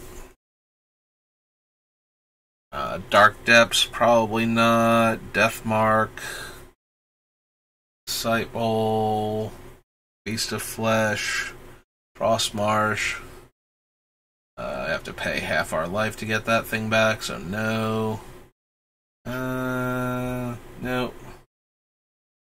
Creature gain 2 life, no. Castable from the graveyard. I don't know how many nights we would have, though, to take advantage of that. Oh, hey, it's our good friend Harold of Leshrac. Do we want to steal all of our opponent's lands this time? Probably not. Search out a creature with power 2 or less. 2/1. X black cards. Remove up to X target cards in a single graveyard from the game. No. No to Bauble. No to Phobian Phantasm. Draw a card for each age counter on it, and when it dies, we lose 2 life for each age counter on it. I don't think so, but yeah, don't think so then. I don't think we care about those snow creatures. 8/8 with no trample, even for 3 mana. +2/+1. No. No to that. No to that. 2 black cards in your hand from the game. Deal 4 damage to target creature or player and gain 4 life. Not quite. Pro white, flying, and +1/+0 until end of turn. Searching Dementia, no.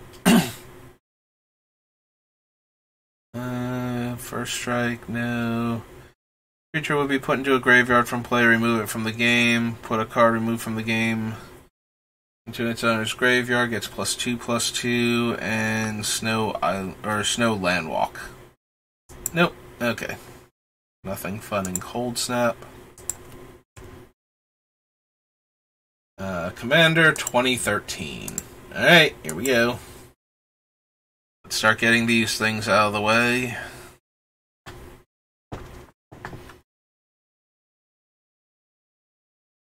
Army of the Damned. Baleful Force. Beginning of each upkeep, you draw a card and you lose 1 life. I mean, that is what we are all about, but I think we have enough other ways to do it that we don't need to put an 8-drop into our deck. With no evasion abilities whatsoever. That's just drawing us more cards. Like, we're already drawing plenty of cards for way less mana. I don't think we need an 8-drop also.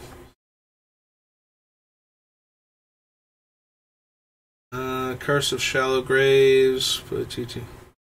Whenever a player attacks enchanted player with 1 or more creatures, the attacking player may put a 2/2 black zombie token into play tapped. I mean, we're already encouraging players to attack other players, but maybe?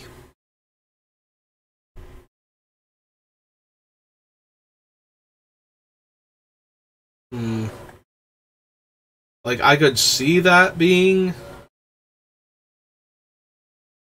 a thing.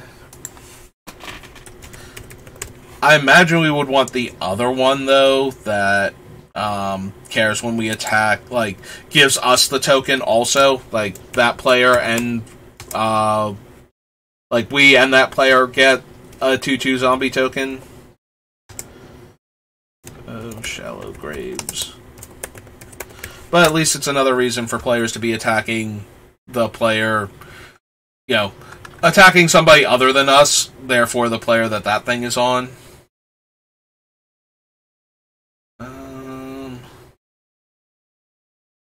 Drixar, no. Each player chooses a non-land permanent, puts a doom counter on it. Destroy each permanent with a doom counter on it.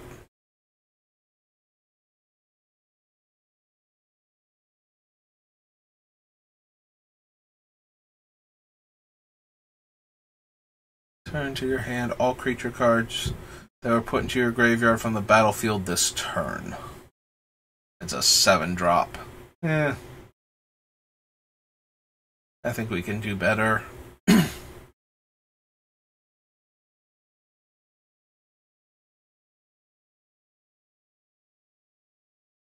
think we care about Hooded Horror.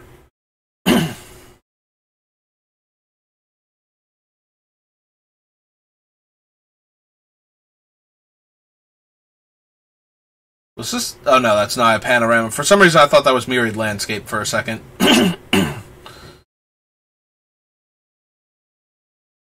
No. Also, these are not new cards. The 1/1 Death Touch Snake from Ophiomancer. Maybe? Like, blocking it is not great for most opponents because they would lose what they're blocking with. And if it dies, we get a new one each turn. I was going to say, not that it'll accept Ophiomancer as a name, as a correct word, but I would like to spell it properly at least. Those are all cards we'll see later. Beginning of each opponent's upkeep, price of knowledge deals damage to them equal to the number of cards in that player's hand, and players have no maximum hand size. So this is the other option for punishing players for drawing lots of cards, but I think I prefer them making them discard, and then to encourage them to draw more cards than I do punishing them for having lots of cards, since they can choose not to draw with Gix. So I think we'll continue in that vein then.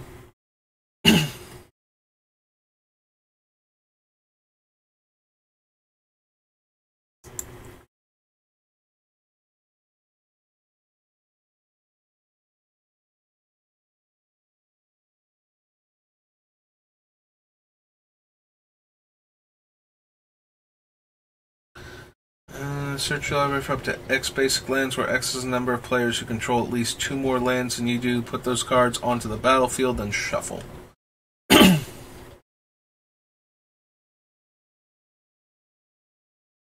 Return a creature card from your graveyard to the battlefield. Each opponent may return a creature card from their graveyard to the battlefield. For each player that does, I get another guy from my graveyard. There's Toxic Deluge, which we might be interested in, so I suppose I will add it to the list. Deluge, Tranquil Thicket, Nighthawk, Iceling. Nope, okay.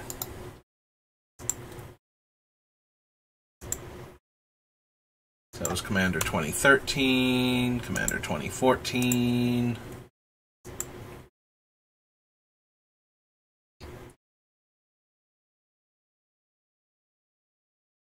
Abyssal Persecutor, Aether Snap. Control, lose Hexproof and Shroud, and can't have Hexproof or Shroud. Two Planeswalkers you control. It's that creature's controller, right? Not that creature's owner. It would be weird if it were owner. Yeah, okay. Just double checking. Make sure I can't draw lots of extra cards with Assault Suit, passing it around.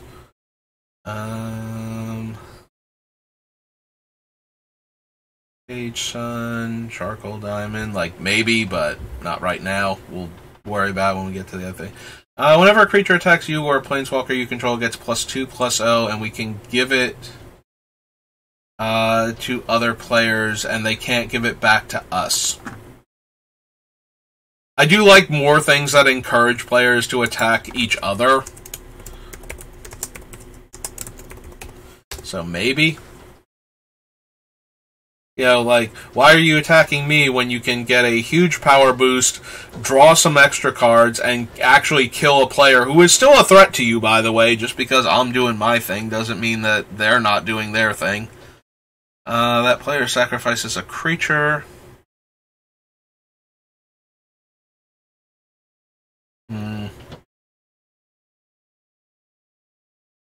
It's okay. It's not great? Question mark? As long as you control your commander, gets +2. So it's a 5-mana 6/6 flyer. And when it deals combat damage to a player, that player sacrifices a creature. Yeah, I don't think that's worth the 6 mana in the deck slot, if I'm being honest. Site, Everflowing Chalice. What are some other good mono black cards? Sacrifice another creature, put 2 counters on it. When it dies, get an XX horror. I don't think so. Gisa. Gisa lets us turn one of our guys into a whole bunch of little guys. She keeps not making the deck. I don't know if this would be the deck that would be her home. And I'm guessing probably not. Like, I don't think I'm going to be using her. We have no sacrifice synergies, so just turning one of my guys into a bunch of 2/2s seems like okay, but not. You and that player each sacrifice a creature. Each player who sacrificed a creature this way draws 2 cards. Return a creature card from your graveyard to the battlefield. Then that player returns a creature card from their graveyard to the battlefield.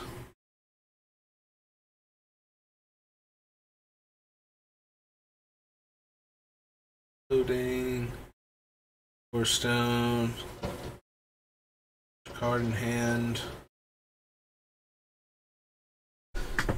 I mean, if we discard our whole hand to Gix, we might be able to 3-tap, draw 3 on top of that, but that's 10 mana in a turn. Or, you know, like 3 mana on another turn after we untap. Yeah, I think we're drawing enough, and this thing is a 6-drop. We're drawing enough cards. We don't need to start jumping through that hoop. I don't think.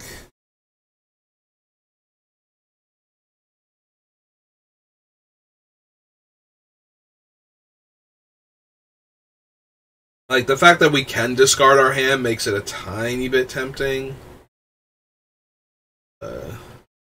Black Zombie in addition to its other types, and this is a 7-drop. Probably don't need that. As your opponent loses 1 life, you gain life equal to the amount of life lost this way. Make a 5/5 demon, and I lose 2 life. Get an emblem with 2 mana, sacrifice a creature, gain X life, and draw X cards, where X is the sacrificed creature's power.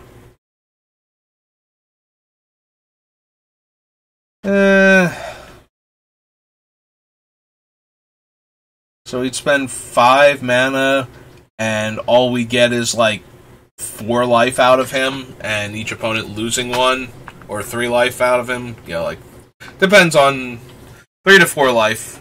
So I don't think so. Demon, Gargantua, Phyrexian Core,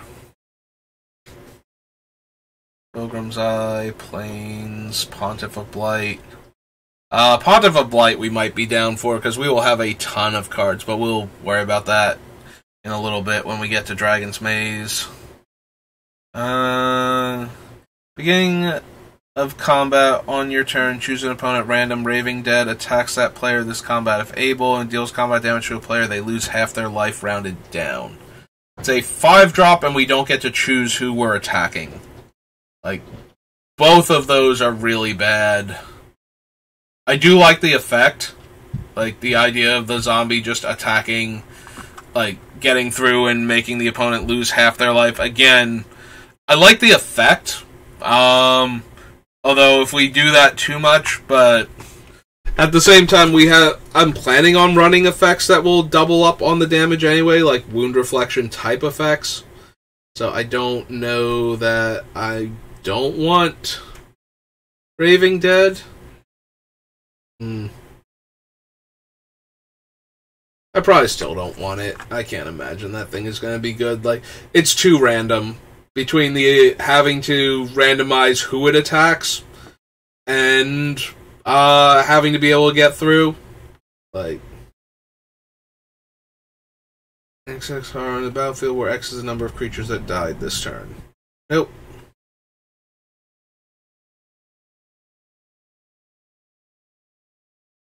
Whole bunch of things we'll consider later when we get to the sets that they're from.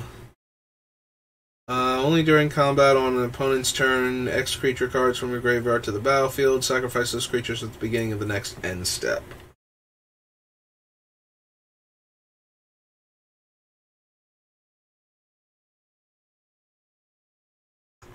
Nope. Okay. So that was Commander 2014. Commander 2015.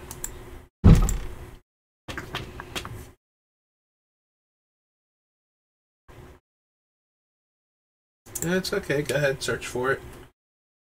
Find me some cards.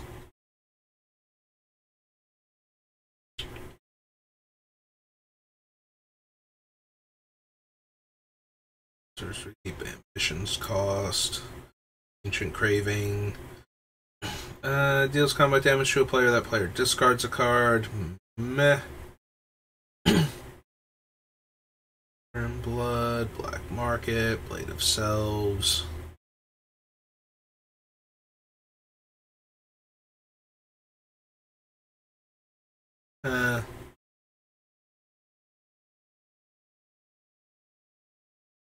Their attacks for each opponent other than the defending player. You make a token that's a copy of it. Tapped and attacking. Exile those tokens at the end. Do we want Blade of Selves? Maybe. We have some interesting options for it. Like, just putting it on Kokushu, so that way we get a copy of Kokushu for each. Like, they'll all die because they're legendary, but that's okay. Because of Kokushu's death trigger. So, maybe I'm interested in the Blade of Selves then. I'm also imagining it on things like Grey Merchant of Asphodel, so to keep gaining us life. Butcher, not his set, but also.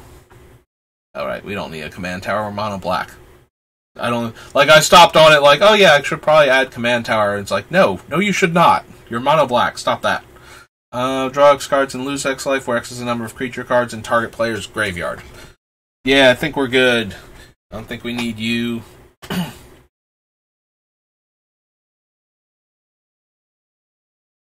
Another enchantment. Becomes a 5/5 demon with flying and haste. Yeah, not doing much. Deadly Tempest. Probably don't need that one. Also, it might hurt us more. Since we will be going wide. Top X creatures into your graveyard for each creature. Zombie token to play that's tapped. Tombstone Hedron. Eventually, probably. Extractor Demon. Alright, where are the unique cards? No, that's a Time Spiral thing. Mindstone, Night Howler, Hatchery, Arena, Plague Lord.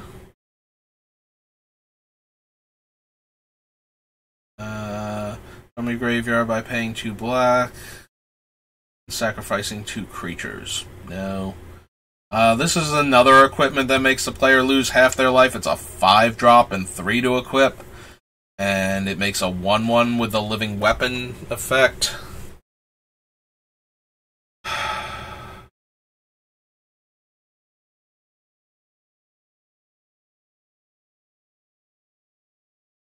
Like, and it's not even a Quietus Spike. Like, it doesn't give, or Quietus Spike, it doesn't even give Death Touch. To, punish the player for blocking, at least.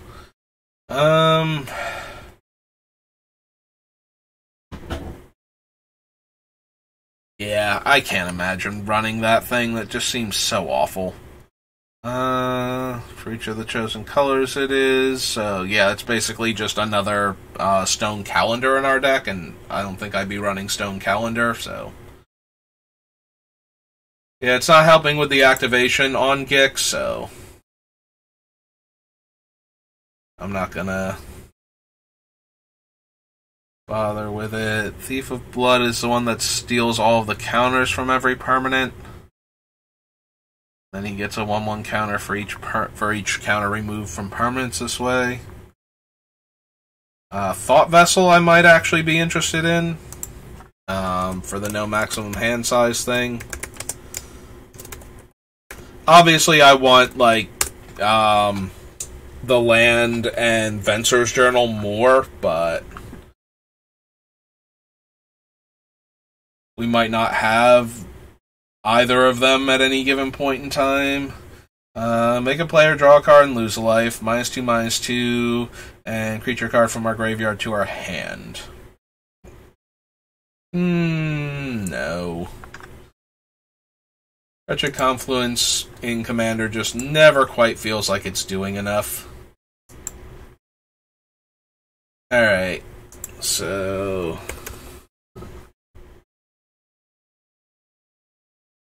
on to 2016.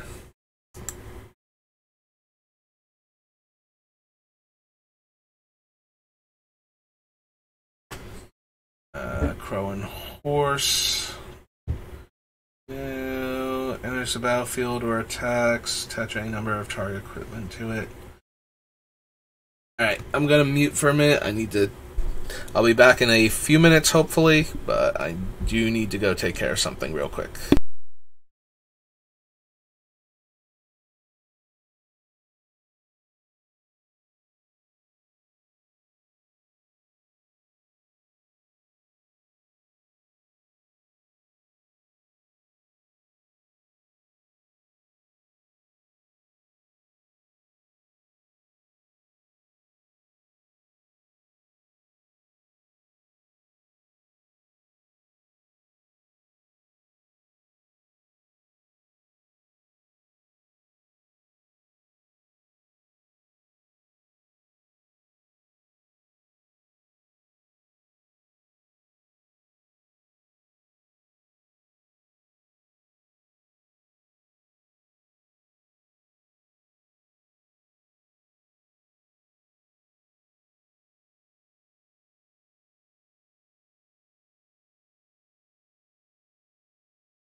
Okay, and I'm back.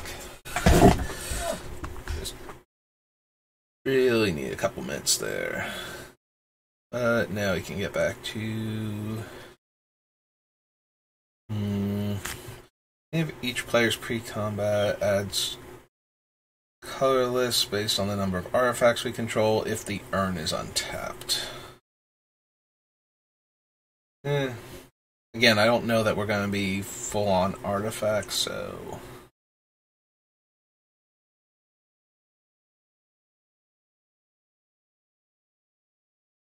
Currency control. Can't cast spells during my turn. I don't think so. Is this the deck for Cruel Entertainment? So, you choose 2 players, and those players get to mind-slaver each other. They don't get to, they're forced to. So, Cruel Entertainment is a very weird card. So, a lot of times what it starts off with is, the players are like, well, assuming that I'm the main threat at the table, their initial thought is usually probably going to be, well, we're just not going to mess with each other, and we're going to, come at Saber with what we've got anyway, just using the other player's stuff. Until they see what the other player actually has to work with. Then they start thinking, well, after Saber's dead, I do still need to be able to beat this player too. And it's really, really easy for players to suddenly go, you know what, I kind of need to deal with some of your stuff though. It gets more amusing if we have, 4 players, and I can, swap players around so that way they can get the 4th player involved, with who they're attacking. Like, maybe they don't want to mess with that player too much because that player is going to control their turn. Which is one of those things that you kind of worry about, but at the same time, they're all still each other's opponents, too. They do still need to beat that player also. So sometimes Cruel Entertainment just winds up being giving 2 players a Mindslaver effect to mess with each other, and they wind up actually actively messing with each other just as bad as if you had controlled either one of them. Or maybe not just as bad, but certainly enough value out of it that it's kind of interesting. That being said, Cruel Entertainment needs a very specific deck, I feel like. One of these days I'm going to build a deck where Cruel Entertainment is really good, and we're going to have fun with that. Since we're working on Gix right now, and we might even be done with him by the time the set is out, it'll be a good time to go do some oddball commander, assuming that there's not anything else in the set that makes me go, oh yeah, I definitely need to build a deck around that legend. Yeah, I don't think we care about Curse of Vengeance. Don't think we care about Curtain's Call either. Curtain's Call is 6 mana. So we can get it down to 3 most likely. 3 opponents is reasonable. 4 would be unlikely, getting it down to 2 mana, but still possible. Not up to 2 target creatures, though, so if we had to use it to kill a specific thing, we have to have another target, and we have to, make that... Either make that player our enemy too, or even, if the board is kind of empty, destroy our own, little guy. Just kind of awful, but...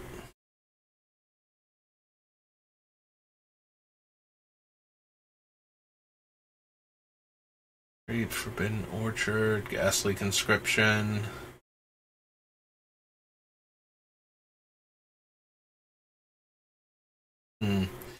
Important to note that Homeward Path only affects creatures.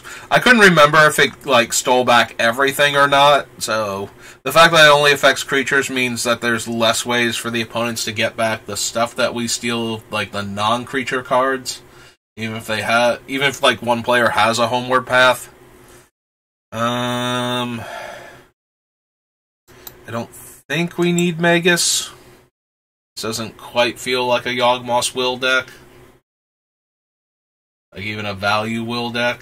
And I would rather play the will first if we were going to do that. Destroy target creature, draw X cards, lose X life, where X is the number of counters on that creature.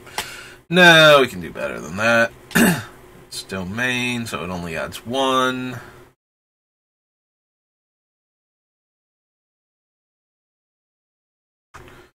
Okay, so that's everything on page 1.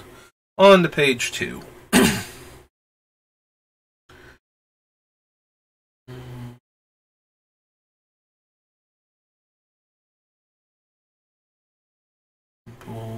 Trading Post. Enter's Journal. All cards that we're likely to run. Waste Not wasn't originally from this. It's the Miser that was from the Commander sets. Waste Not was from one of the M sets, I believe. But if I'm going to do the thing where I'm making the opponents discard all these extra cards, then I might be down for a Waste Not. And since I'm going to be discarding a ton of cards, I'm probably going to be down for the Bone Miser too. Alright, so that was 2016, 2017.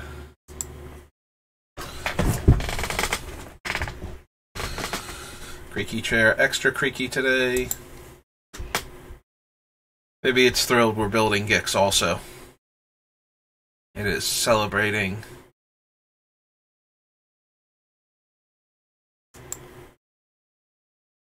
Cost again, Anawan. Alternate artwork, that guy. Artwork tribute. Gives me an extra axe when it hits. Return of Vampire Wizard. Oh, right, this is gonna be the Creature Type Matters one, so we're gonna get a bunch of stuff from Eddie's deck and the Dragon.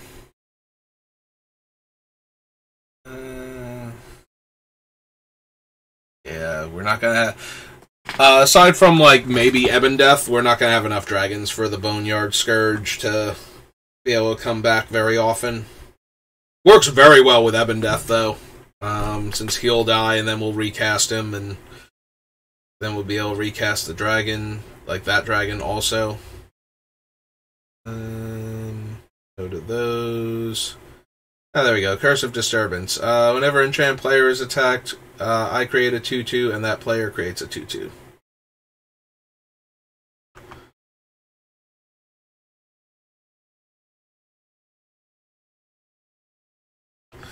And the 2/2s don't even come into play tap, so that's nice. So we were up to, like, in between those two cards. So this is Curse of Disturbance. Yeah, I'm way more likely to run this one since it gives me another 2/2 that I can attack with also. So that seems fine. Cree of Pain.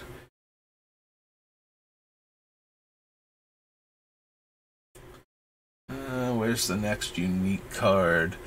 Gets +2/+0 and indestructible. Or another equipment enters the battlefield under your control. You may attach that equipment to target creature you control. Like, is okay, but is also a 4-drop, so, and later on 4 to equip. So we probably don't need that. Deals combat damage to a player. That player exiles a card from their hand face down. You may look at and play cards exiled with Keru Mind Eater.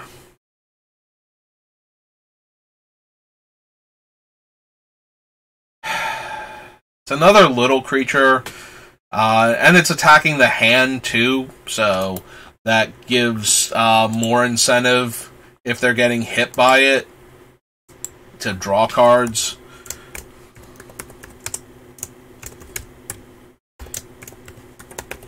If we wind up with too many of these little guys, I might have to go back and grab the Thieves' Tools and probably Rogue's Passage into the deck also. And maybe even like there's like a Rogue's Passage that only affects little creatures that might wind up in here. Is this the first time Myriad Landscape got printed in Commander? This is We were in 2015, right? Or, I'm sorry, 2017. Was 2017 the first time we had Myriad Landscape? Full screen it. Oh no, it was in 2014 and I missed it. We definitely want Myriad Landscape, so...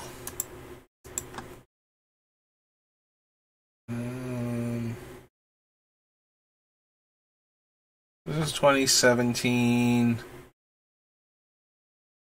That we're in 2016, 2015, 2014. Yeah, I'll just add it to the list up here. Myriad Landscape. Must have glossed over it by accident, because I was definitely looking for it, because we're going to be a mono-colored deck, so we definitely want Myriad Landscape in selection. New Blood requires a vampire.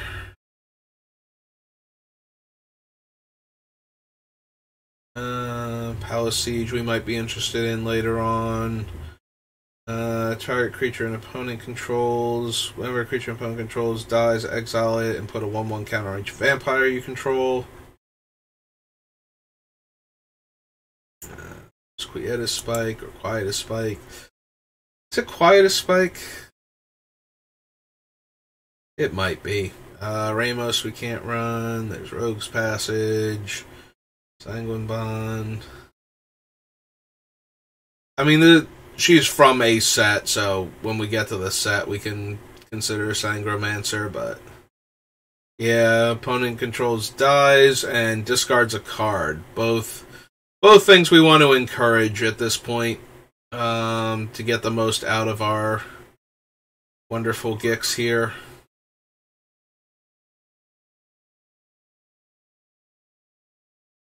If Lich dies, choose one or more.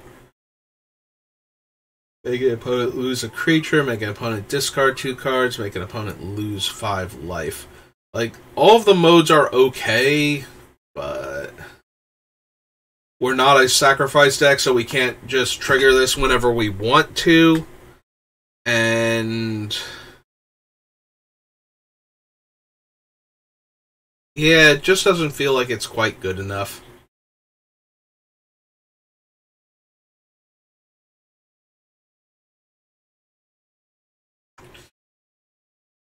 Alright, so back we go. It's Commander 2017, Commander 2018.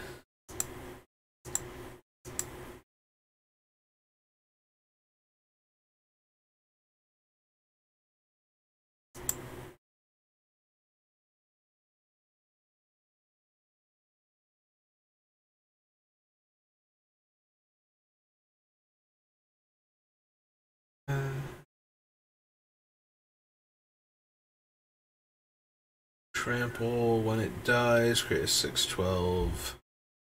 Trample.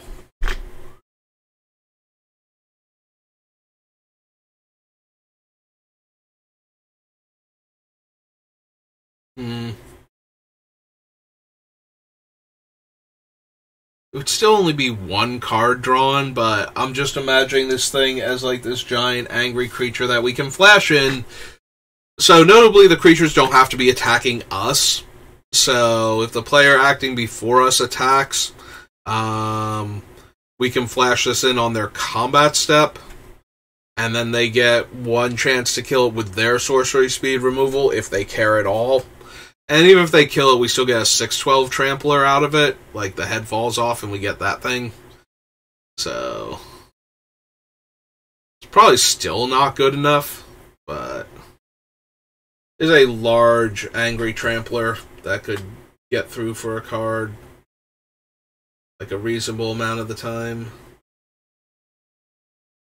Pay 2 life, get a counter.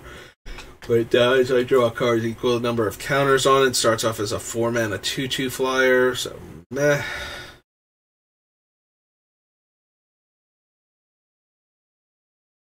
Whenever 1 or more creatures an opponent's control attack you and aren't blocked.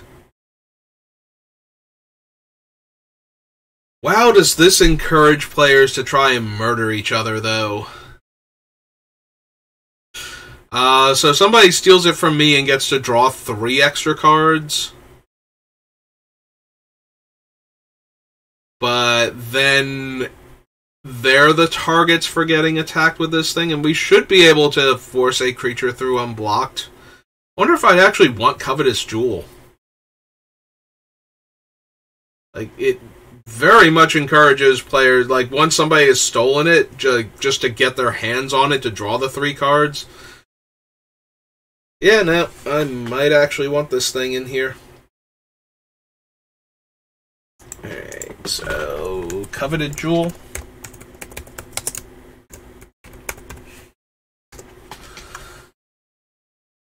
Crystal Ball, Darksteel Citadel.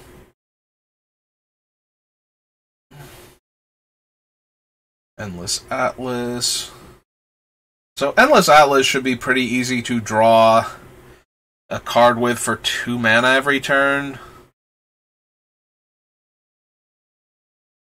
I don't know how much more card draw I need. I know how much I want, and the answer is all of it, but... return X card creature cards from your graveyard to the battlefield, and Miracle for 2 black and X.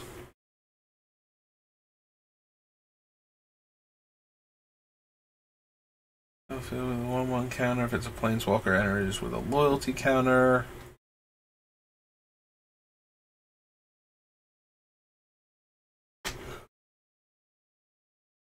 I hate Isolated Watchtower, and I wonder why every time I see it.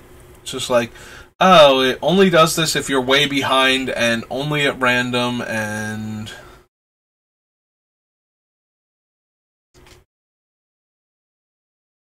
Loyal Subordinate I always want when we're slowly bleeding people to death, just because it's like, oh, and I have my commander, so you lose 3 life on my turn.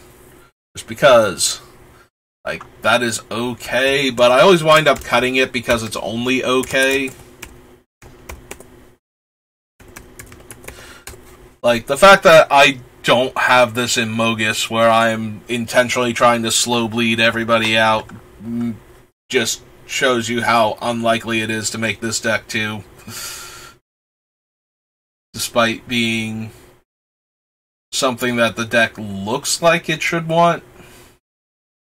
-3/-3. Yeah, that kills Gix on top of everything else. Like, it's bad enough it would be killing all of our extra zombie tokens.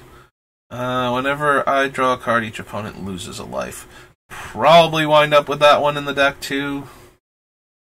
When we get to the set that it's actually from. Ruinous Path. I feel like it's Scars of Mirrodin for that one. Target opponent or Planeswalker. Sundial, Skullstorm.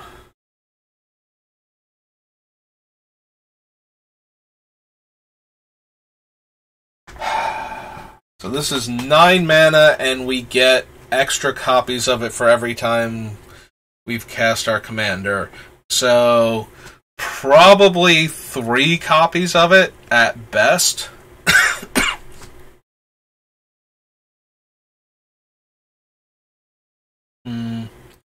This might actually be the deck for Skullstorm, if anything was, and I don't even think it's going to make this one, but this is the first time I've had a deck where I'm just like, yeah, I could see casting this 9-drop sorcery to make the opponents, like, potentially lose, like, 8/10 of their life or something. Half, and then another quarter, so that would be 3/4, and then an 1/8, so 7/8, 7/8 of their life. Enters the battlefield, choose 2 players. Whenever damage is dealt to one of those players, the other chosen player also loses that much life.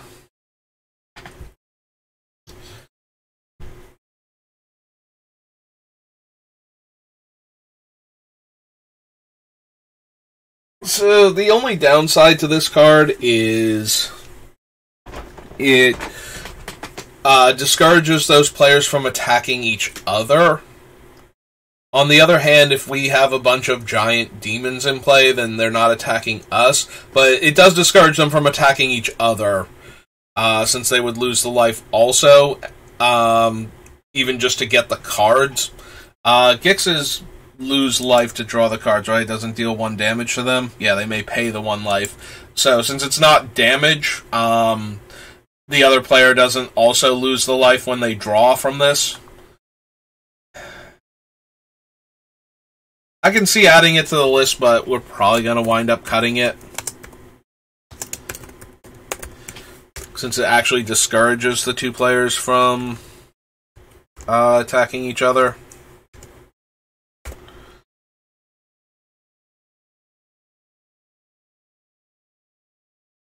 Does very much encourage them to go after either me or the other player, so if I'm well protected, then maybe, but probably not at that point.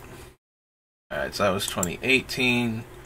We're almost at time for me to go get my brother, so that was 2018, 2019. Let's see if we can get to the other 2 commander sets like this one and the next one.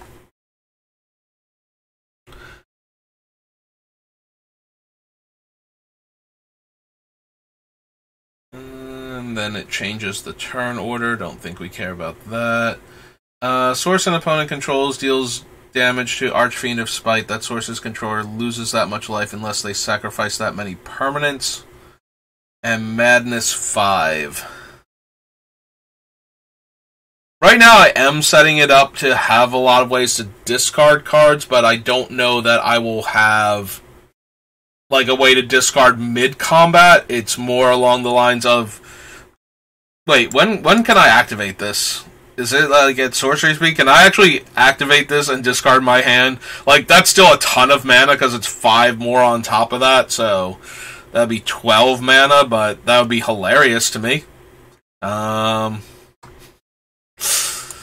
I don't know that I'm going to have ways to discard this thing specifically in time to get it into play in mid-combat, but we'll see.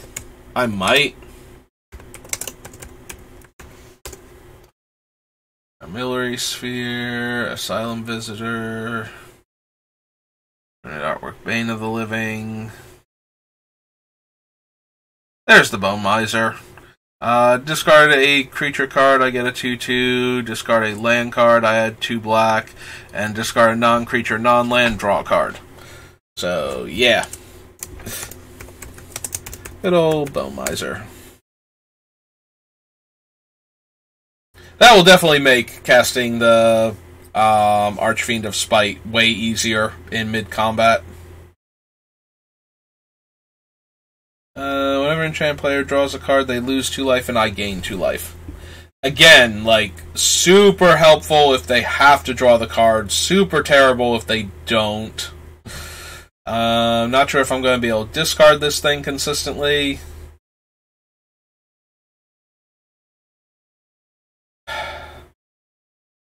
Yeah, because Gix isn't a force draw, Fool's Wisdom goes a lot down in value.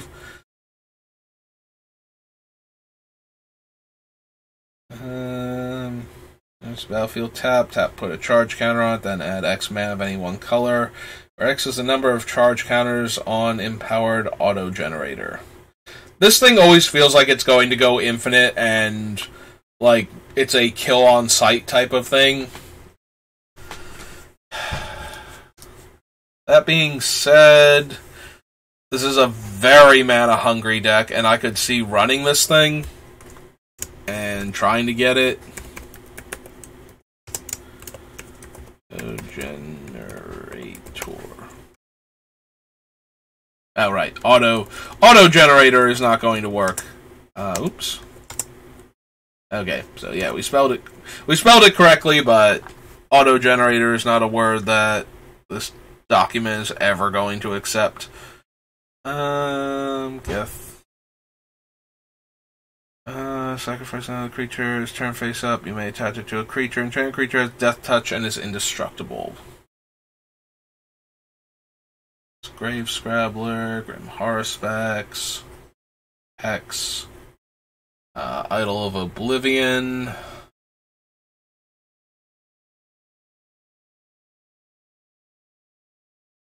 Maybe Idol of Oblivion.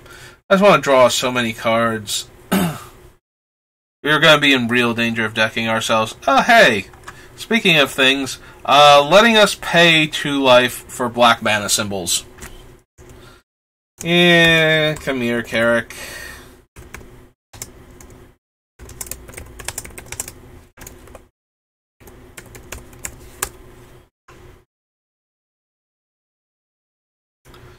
Memorial, Mimic Vat, Mire and Misery, Nightmare I'm making. Exile each creature with power greater than the number of cards in your hand. Exile each creature with power less than the number of cards in our hand. I mean, it's going to be really, really hard for us to not exile all creatures if we're, doing our thing. Unless I've just discarded my hand, in which case it's going to be really hard for us to not exile all creatures just from the other mode instead.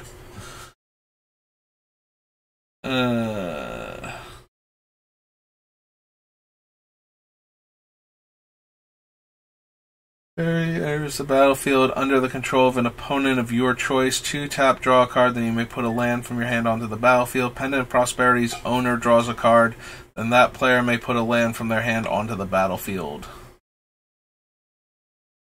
Very tempting. We'll get this weird group hug thing going where it's just like, no, here, you have this Pendant of Prosperity. I will loan it to you, and every time you use it, you get to draw a card and put a land into play, and so do I. I don't know how good that is. And we are in danger of running cards that do punish players for drawing cards, so maybe not.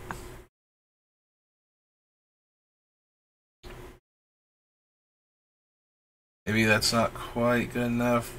Turn target commander you own from the battlefield to your hand. Activate only during your turn.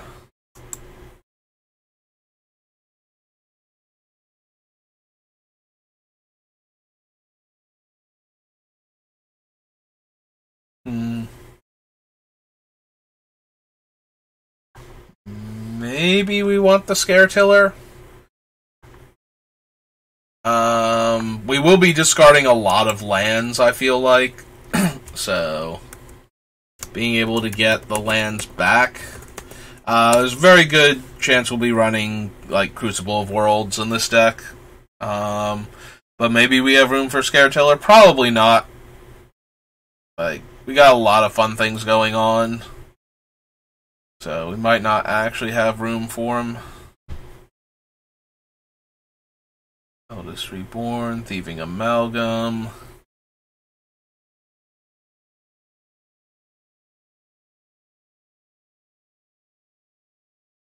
It's another 7-drop that's, like, okay.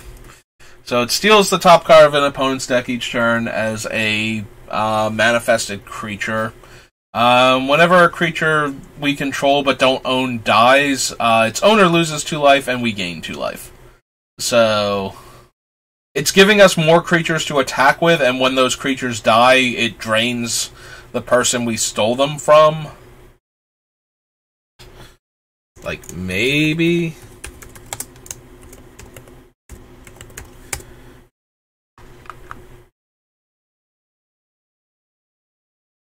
And Zombie Infestation. Alright. Got a few more minutes. Let's try and cram Commander 2021 in real quick.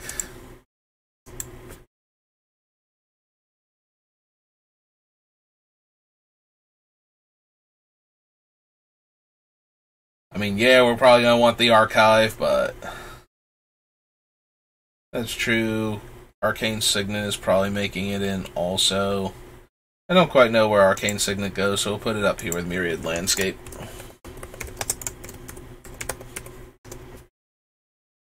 The Author of Shadows. I don't think we want this thing.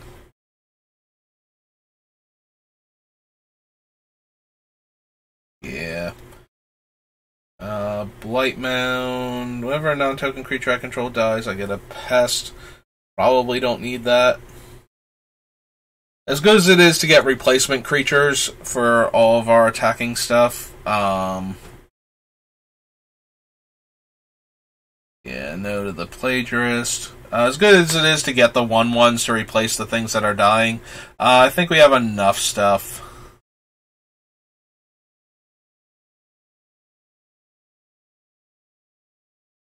Tax you. Yeah. There's some Disturbance again.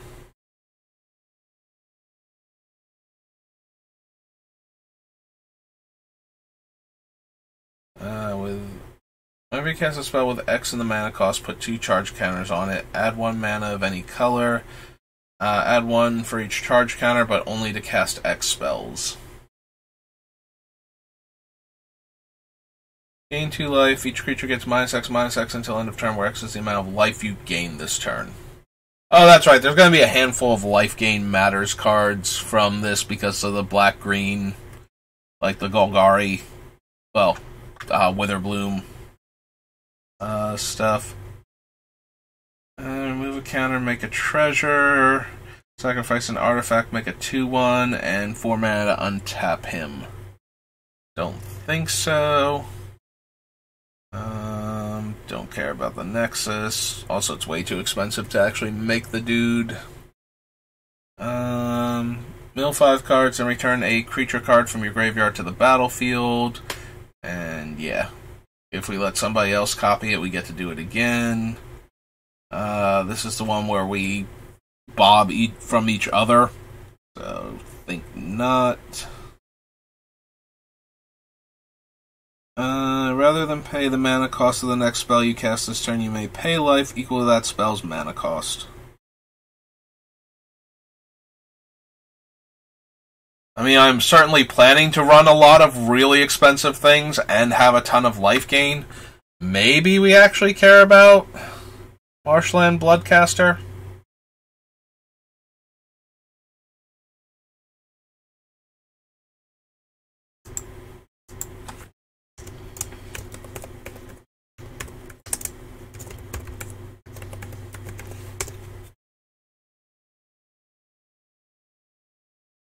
Kuru, Mindstone, Mycosynth, Landscape, Necropolis Regent.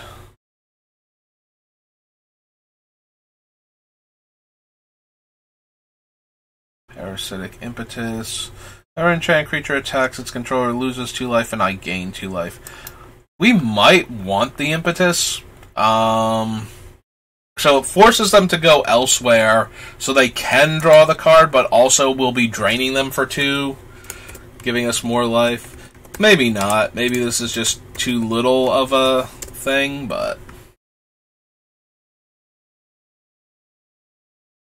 I do want to gain a lot of life with this deck, like an absolute monstrosity of a life gain pile, to be able to keep paying for all of the things forever.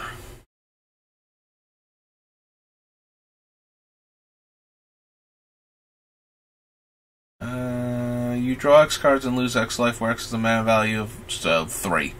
Don't think so.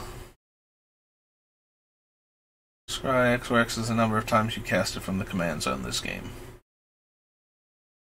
Think so. Taste of Death.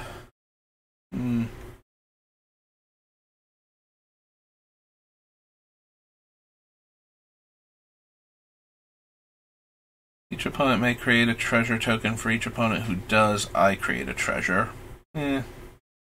Lifelink. Beginning of your end step. If you gain life this turn, you may pay X life, where X is the amount of life you gain, to make an XX demon. Probably not. Does the demon fly at least? It does have flying, so maybe? Whenever you gain life, you may pay black. If you do, return target creature card from your graveyard to your hand. Yeah, Vane Witch Coven sounds way more like something I would actually want to run. Be able to get back our other cool dead things. That being said, our commander having lifelink, probably not super important. Alright, so it's 1:30 exactly. I gotta go grab my brother so he can get to work on time. So we're gonna end it here. I should be back on in a little while, though, to do more Gix deck building. I am super excited to play with this guy. This is one of the ones that I might actually build the deck once this is all done. Also, I have a couple other decks that, like, from what we've been working on, and a few others that I've been thinking about doing that I could build. So maybe I'll just build a whole bunch of Commander decks at once. But I've been waiting for Gix for, like, literally over 20 years, so I am thrilled that he has finally shown up. But that's going to do it for me for right now, so hopefully I'll see you later, and if I don't, have a good rest of your day. Thanks for watching.